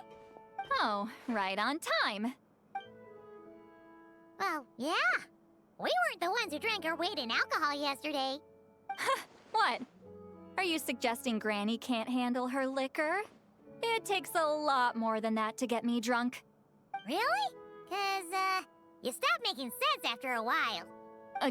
Did I? Huh. News to me. I didn't say anything too crazy, I hope. Let's see.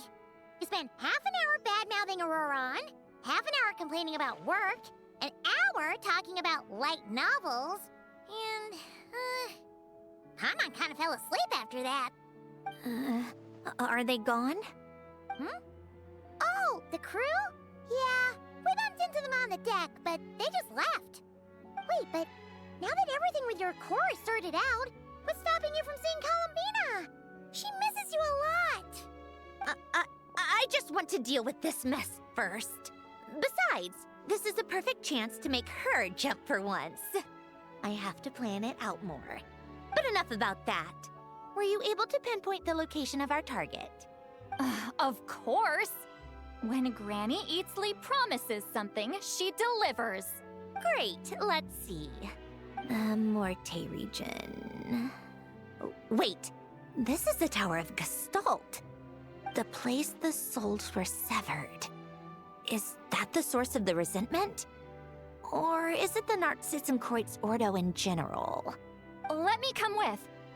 This thing's movement isn't fixed. If it's not at this location when we get there, I can use a ritual to summon it. You've already gone to more than enough trouble. I don't mind. These old bones have nothing better to do anyway. Summoning a spirit isn't going to do me in. Besides, if I don't go, they'll just have more inside jokes I can't join in on. All right then. I appreciate it. There's no time to lose. Let's head out!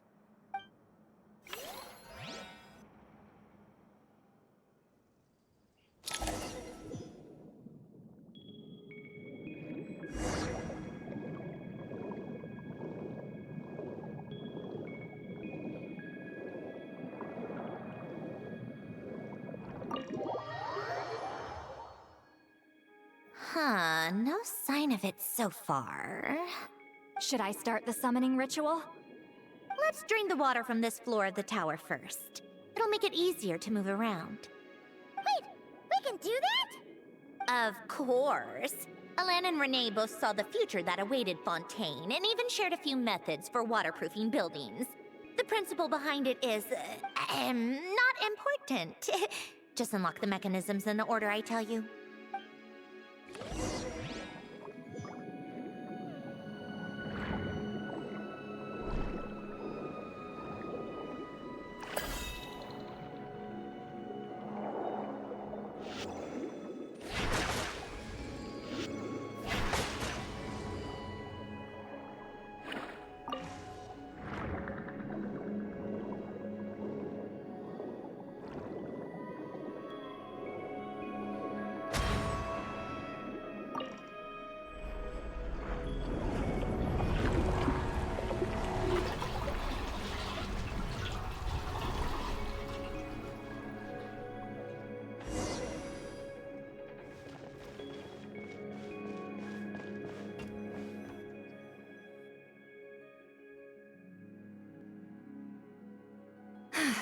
Ready?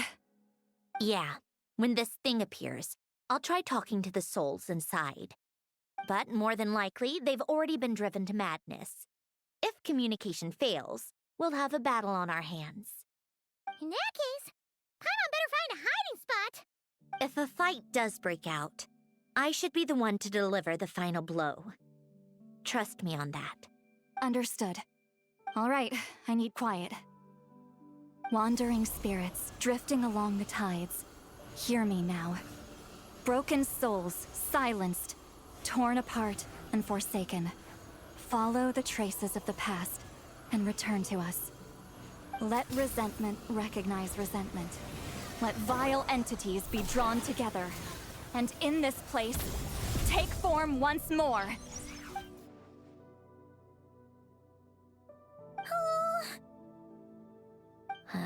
What now? Is that it? This is exactly why I deal in math, not magic. How are we supposed to know what stage the spell is at? It's like there's no logic to speak of. Mechanical science is so much easier to... Watch out! Hey, you! Or whoever's inside of you. I need you to listen to me. I'm a descendant of Fontaine's Lord Artificer, Alain Guillotin. I can make you whole again and return you to the ley lines. You just need to work with me here. Citrone! Shh. Looks like talking this out is off the table. All right, plan B. Time to blow off some steam.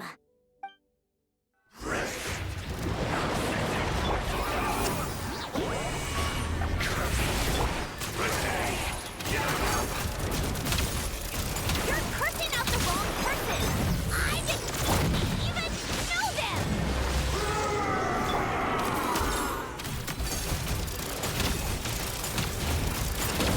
Take a break.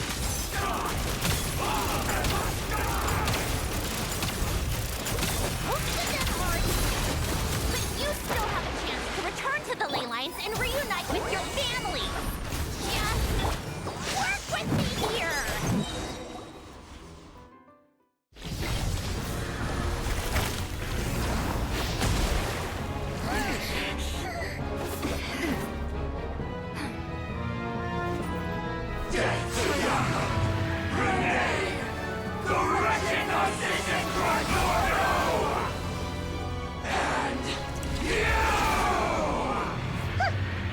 I told you I'm not like them.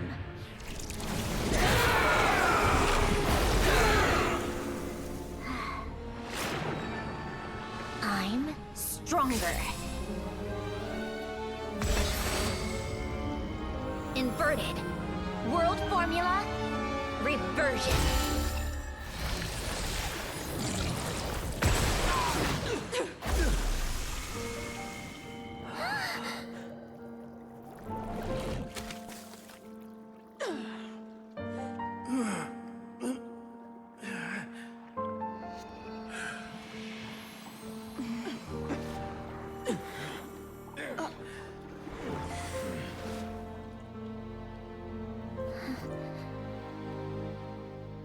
Be at peace among the tides. Lost souls.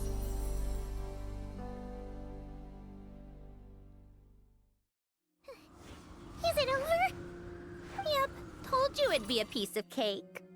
How did you do that back there? That creature was nothing special. Add a bunch of souls with nowhere to go, a touch of malicious energy, a few impurities, and a whole lot of resentment. And that's what you get. All I did was separate the original souls from the rest of the filth, allowing them to be accepted by the current rules of the world. The principle behind the world formula is divergence. Starting from a point of origin, it deconstructs and reconstructs the possibilities of the world to find certain answers. So, it would follow that reverse calculating the world formula allows us to achieve convergence and restoration instead. Using a numerological array, I was able to do just that. It's similar to the concept of homological reduction in mathematics. I reduced them to the basic fundamental essence of their being without changing their underlying nature. That meant... never mind. Judging by all the blank stares, I'm guessing you don't actually care. I think I finally understand how Outlanders feel when I ramble on about shaman stuff. Point is, it was super impressive! You really are amazing, Sandrone! You're just realizing that now? Ahem. Enough about that. We should get going. I'll go reset the mechanisms inside the tower. See you back on land.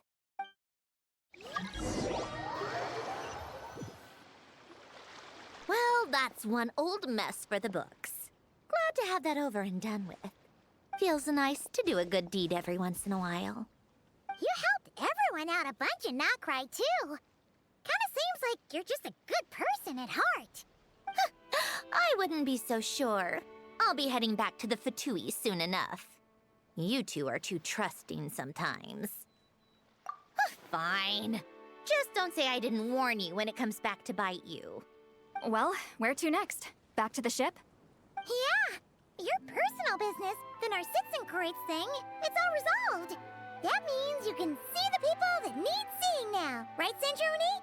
Everyone's gonna be so happy you're back! You wouldn't catch me dead admitting to this before, but... yeah, I really have missed everyone. Columbina's a special case, though. This time, I'm definitely getting her back for all her annoying antics over the years.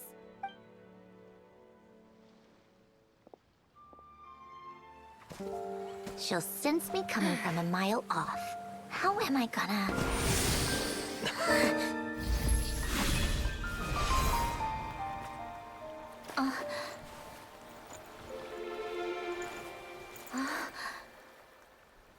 Sandrone? Is it really you? You're back? You didn't tell me. You avoided me. Why?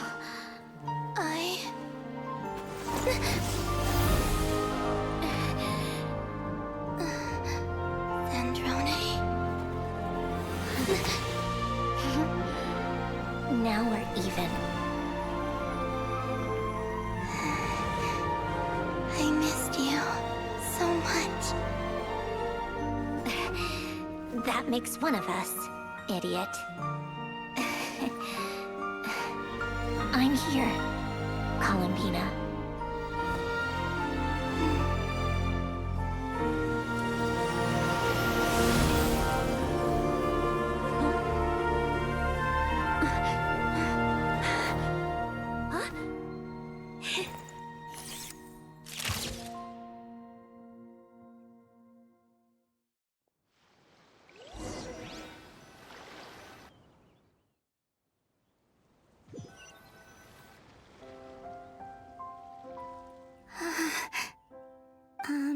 Sandrone.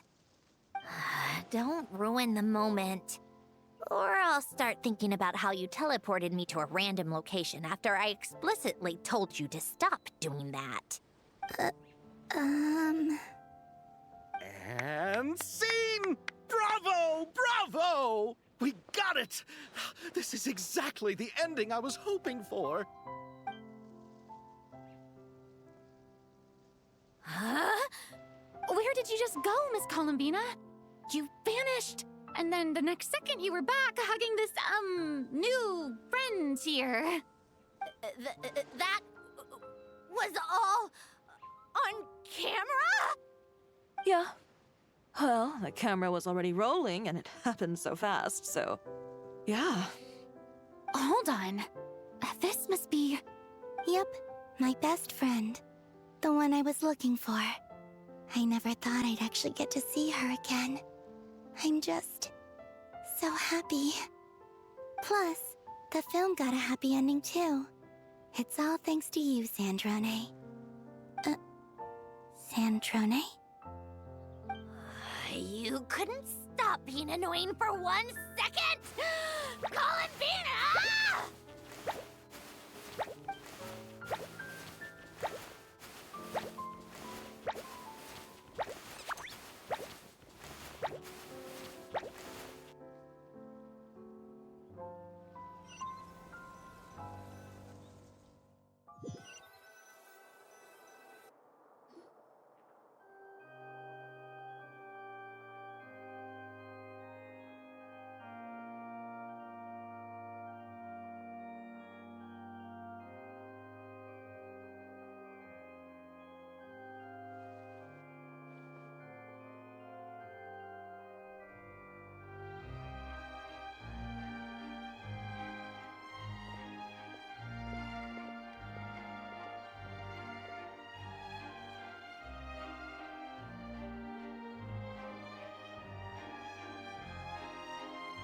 As expected.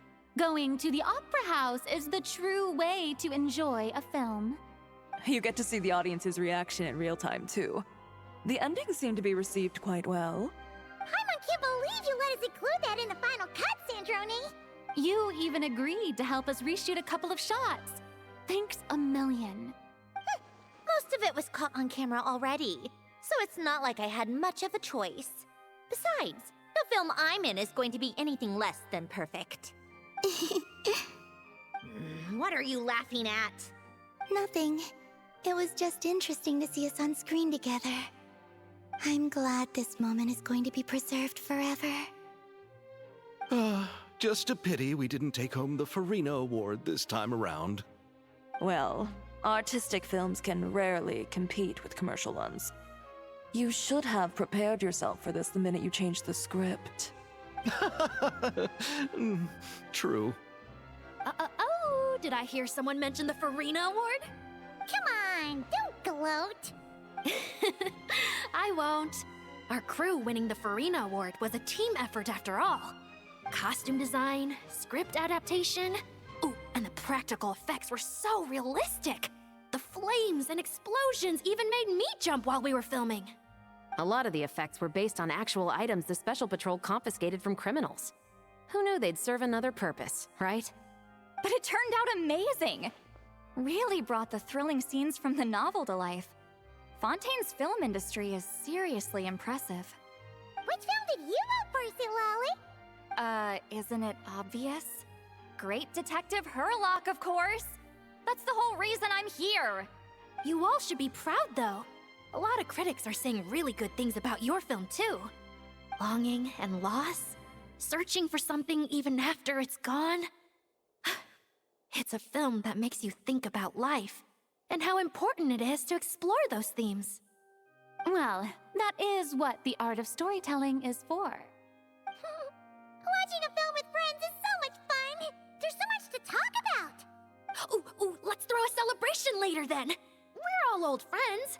Oh, we could find a place and chat to our heart's content. How about the Wingalette? That's perfect!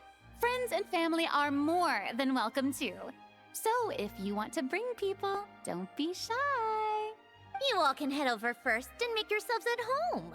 I'll bring over some refreshments in a bit. I just have one more stop to make first. Can I come? Fine. Not like you'd listen if I tried to stop you.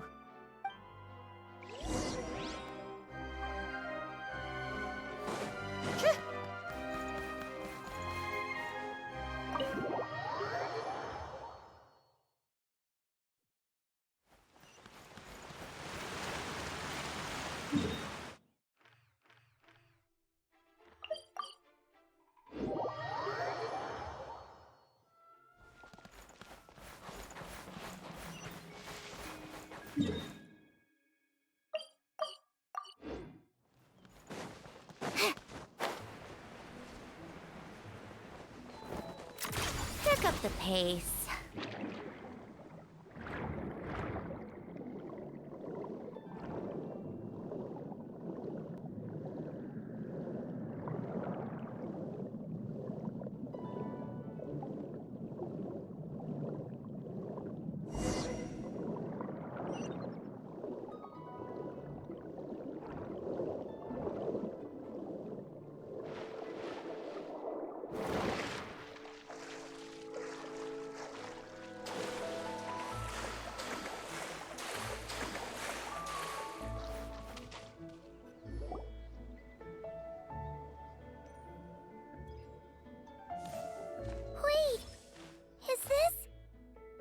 Yes.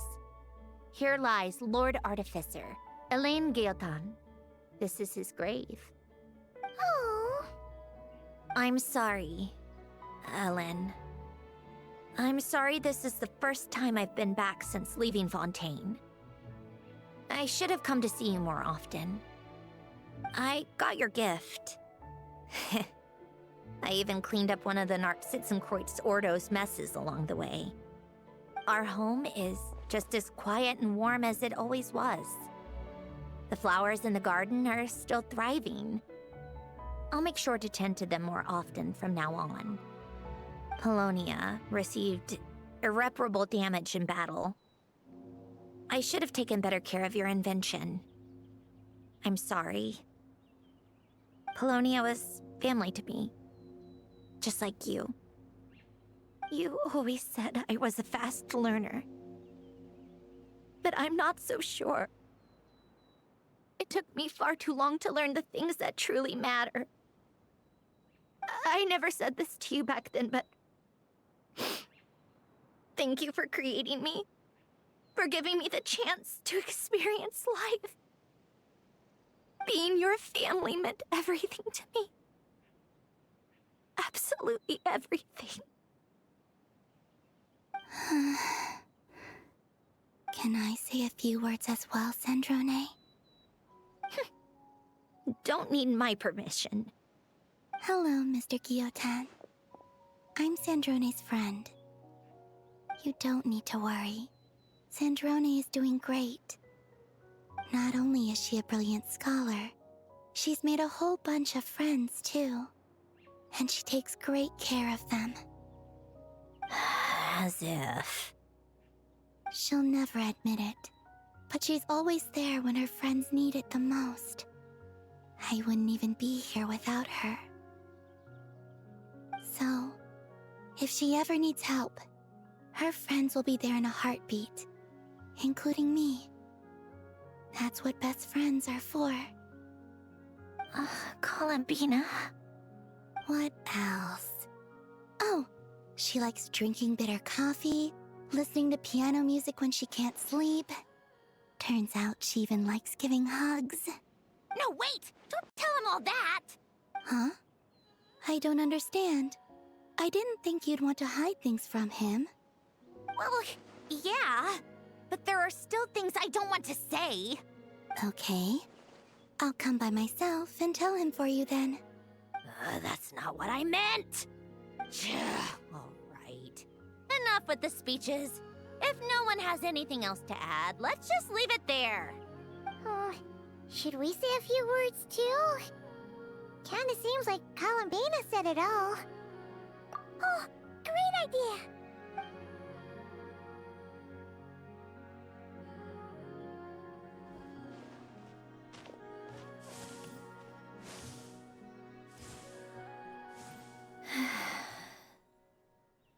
Goodbye, Ellen.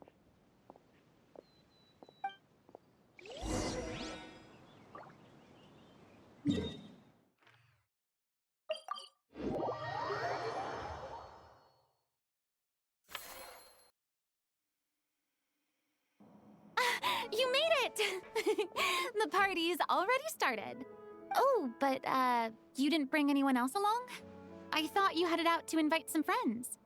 We did invite a friend, actually. She'll be here soon. She's even bringing some desserts to have over tea. You should join us later, Miss Furina.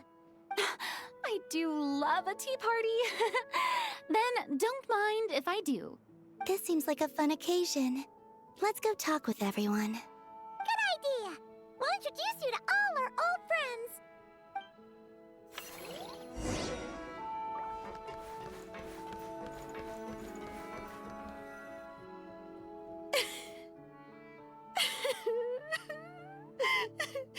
What a dream come true! For once, it all worked out! I can die without regrets. Let's not get too ahead of ourselves, Director Lapine Pauline. What was in that piece of cake you just handed her, Escoffier? Bromaritime flowers, eggs, flour, same as all the other pieces. What, you think I tampered with it? Playing a detective in real life now too, are we? Oh, it's so delicious! I'm so happy! My life has peaked! Miss Lapine Pauline, look who I brought! Master! Wait, what happened to your face? Why are you crying? Never mind my face. Here, let me introduce you. This is Miss Charlotte and Miss Escoffier. Things are sounding lively over here. Oh, look who it is! Perfect timing! I was so busy with the shoot, I feel like we barely got to talk. And the elusive Miss Guillotin! It's great to see you! Thank you so much for letting us use the boat free of charge! That was so generous of you! Oh, right. Introductions. This is Miss Charlotte and Miss Escoffier. That's kind of you. But I didn't really do anything. If you want to thank someone, it should be the Duke or the people who keep the boat in such good shape. Right. I'll head over in a bit and do just that. Miss Columbina? Yes? Could I interview you sometime? I'll treat you to some gâteau de bord for the trouble. There's only a limited amount available each day. Oh, but it's an absolute must-try when you're in Fontaine. Oh, sure. Bold of you to use my own cake as a bribe right in front of me. You know what? When else are we all going to be together like this? Come on, everyone! Grab your drinks!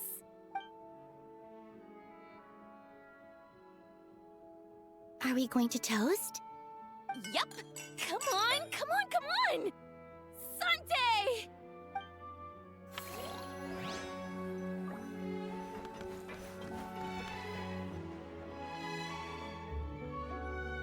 You made it. Sorry for starting the celebrations without you. No worries at all. We're just glad everyone's having such a great time.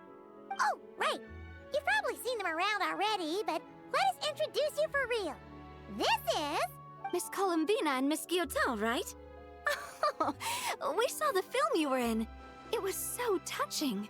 Yep. This one started bawling her eyes out right next to me in the theater. I know. I didn't bring nearly enough tissues. Thanks. We saw your film too. I memorized all your names. Oh, guess we can skip the introductions then. Our effects were pretty over the top, right? Some of the extras in the big scenes were actual members of the Spina di Rosula. So basically, your contribution was creating realistic-looking chaos. That wasn't the only realistic aspect. Miss Chevreuse and Miss Emily were also kind enough to lend their expertise on criminal investigations and forensics. Oh, it was nothing. I was just honored to take part and help out. Wow! No wonder your film turned out so good. You basically had an expert in every field. Talk about a stacked crew. Oh, speaking of, want to join in on a round of tabletop troupe later, Miss Columbina and Miss Guillotin? I mean, what better place for a party than a party? Here we go again. That sounds interesting. Yes! Persuasion successful! What about you, Miss Guillotin? I guess one round couldn't hurt. Critical success!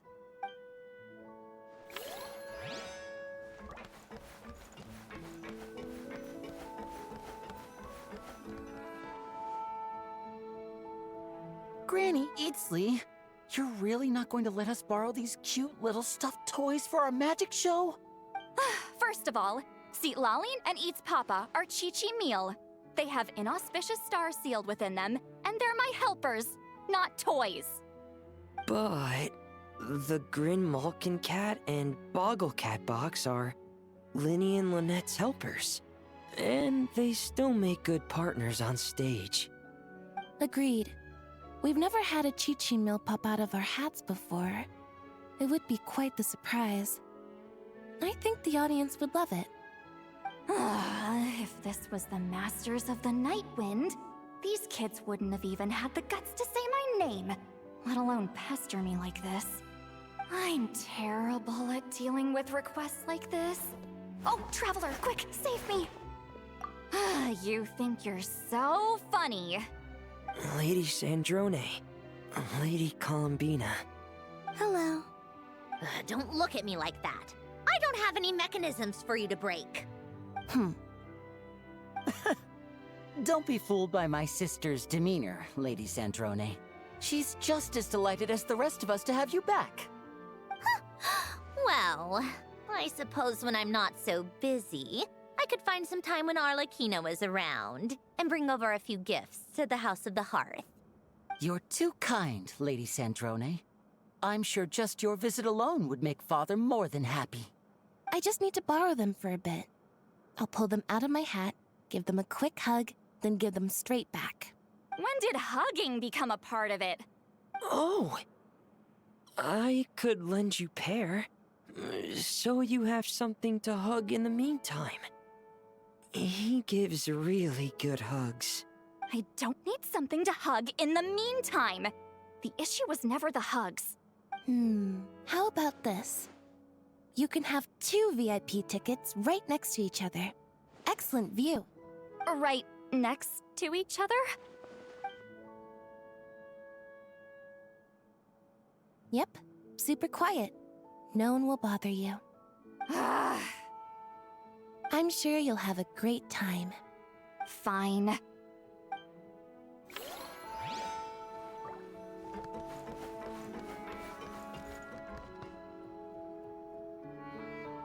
Wait a second! Mr. Baptiste and Veronique! You're here! Friends of yours? Veronique is the prop manager for Musketeer Pictures, and Mr. Baptiste is the author of The 2 Musketeers. Yeah, former prop manager. Now we're just 2 criminals serving our time. Thanks to Duke Risley and Nurse Sigewinne looking out for us. Not too bad, actually. You make it sound like I'm giving you special treatment. I just think the method of justice you chose to pursue is one people can respect. You are far too modest, Your Grace. The only reason we were even able to come to the surface for the festival is because you fought for it.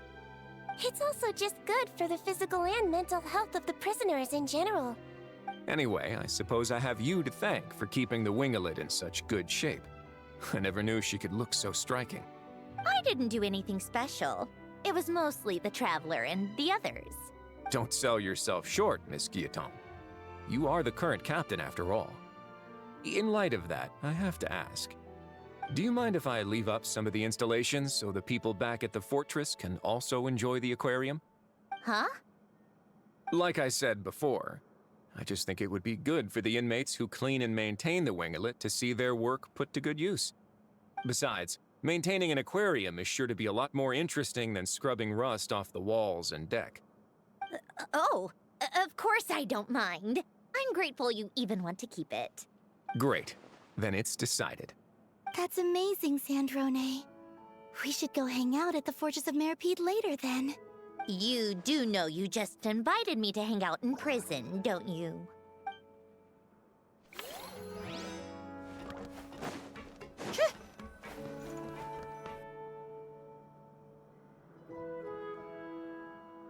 Nervalette! You came to the celebration too! Yes. I can only hope my presence does not make anyone ill at ease. Who's this? All right! This is Nervalette, the Eudex of Fontaine. And this is Columbina and Cendrone. Greetings. Hello. These 2 must be the Fatus and former Fatus related to the recent incident in Notcry. I read about them in the diplomatic report. The Eudex? Oh, the dragon that cries a lot.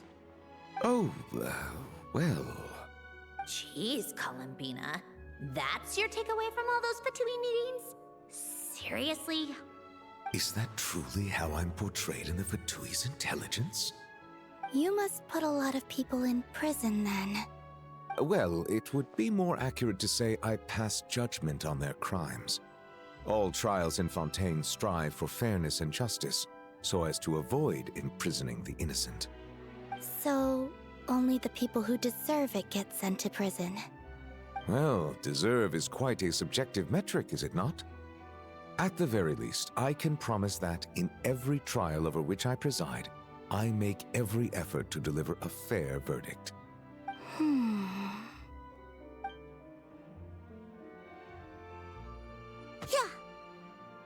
Oh, for the love of... what is she doing now? You seem like a good dragon. Not the kind that throws people in prison for no reason. I think we can get along just fine. Well, thank you. Then she punched me because... Sorry, Nermalette. She thinks that's a sign of friendship. Where does she even pick up weird habits like that? Ah, I see. I believe I have observed people on the streets of Fontaine expressing affection in a similar manner. I suppose I now know what it feels like. Yes. Quite, abrupt. You know, these two are surprisingly alike. Oh, looks like Arlecchino's here. Come on, Columbina. Let's go have ourselves a tea party.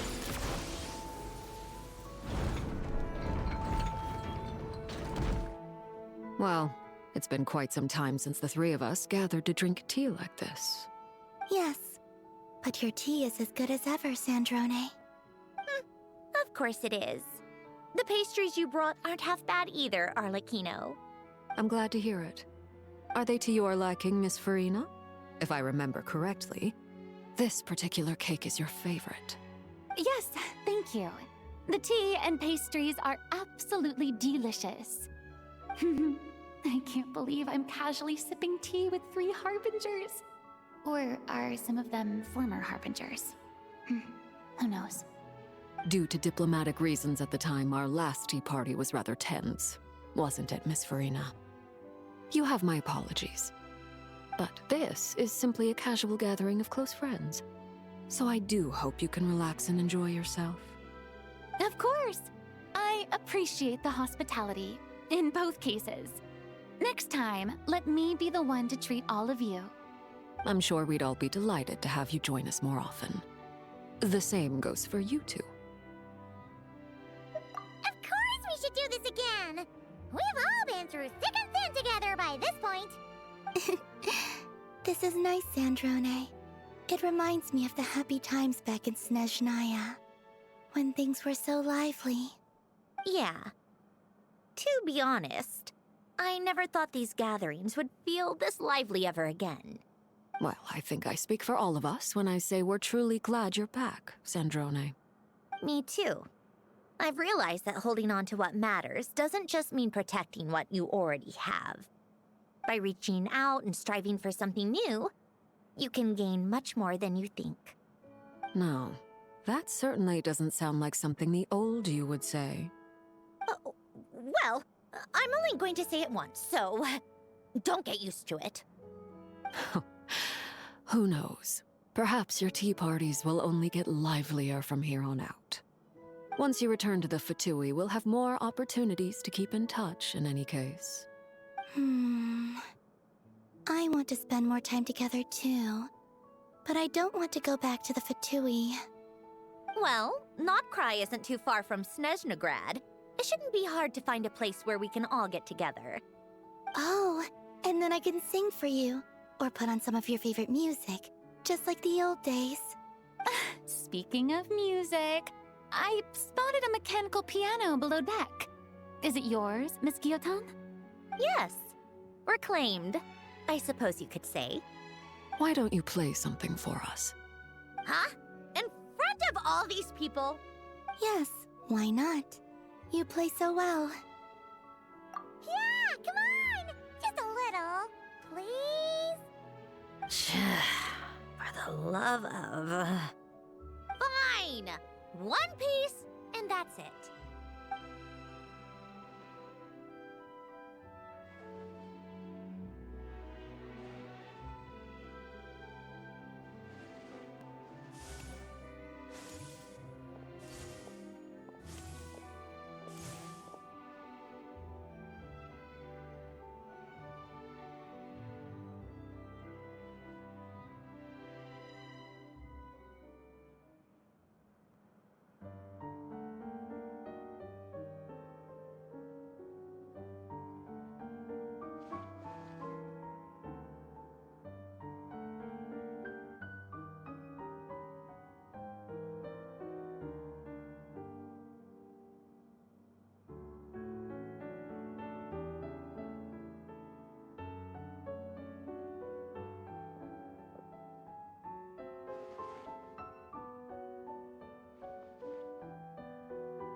Musketeer Pictures!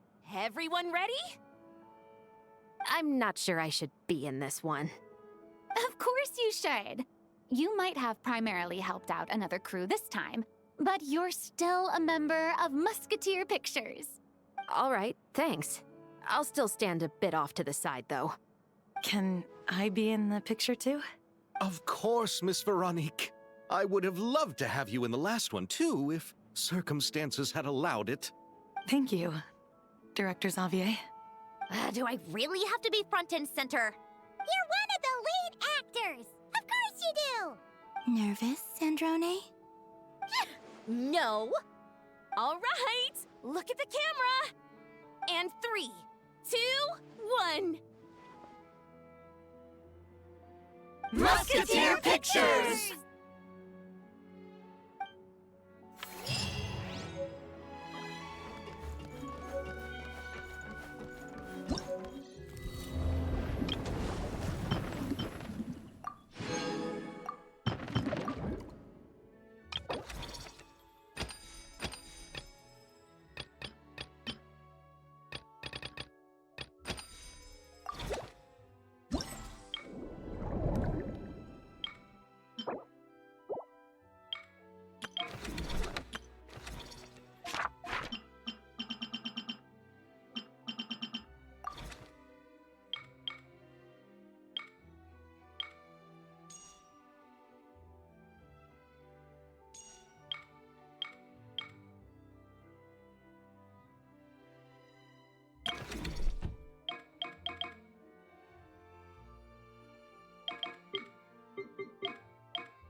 Pick up the pace.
there, Traveler and Paimon.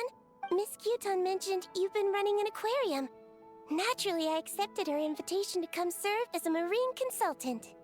Great! With head nurse Siegeween around, we won't have to worry about the little fishies getting sick. Since you asked me to look after the animals at the Chevalmoran Film Fantasyland, I've picked up a few tricks of the trade.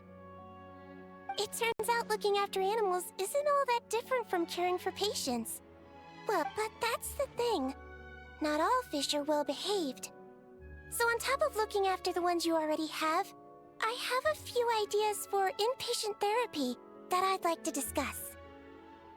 The word from Officer Seaseth is that certain wild fish have been getting unusually aggressive lately. Apparently, they're attacking other creatures, as well as divers and even small boats. I was wondering if we could invite them to the aquarium for some rest and relaxation. Once they're here, I can look for a way to cure their sudden bad temper. That way, we can help the fish and the waters return to normal. And you can add some unique guest performers to your aquarium. What a wonderful idea! All right. I'll give you all the intel I have on where to find those aggressive fish. The rest is up to you.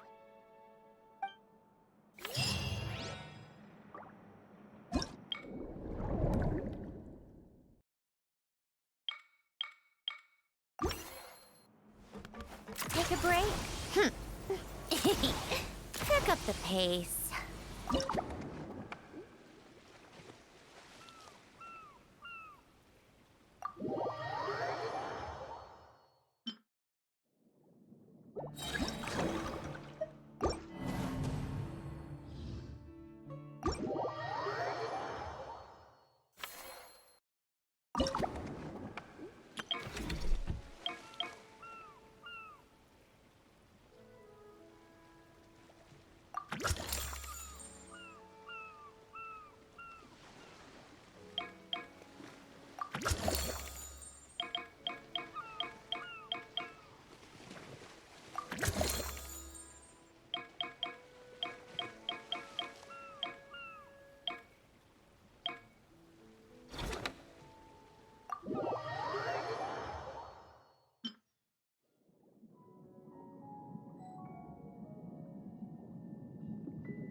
Due to my own hubris, I was not able to get this, and unfortunately I don't think I will be able to get this. But we did the main story quest.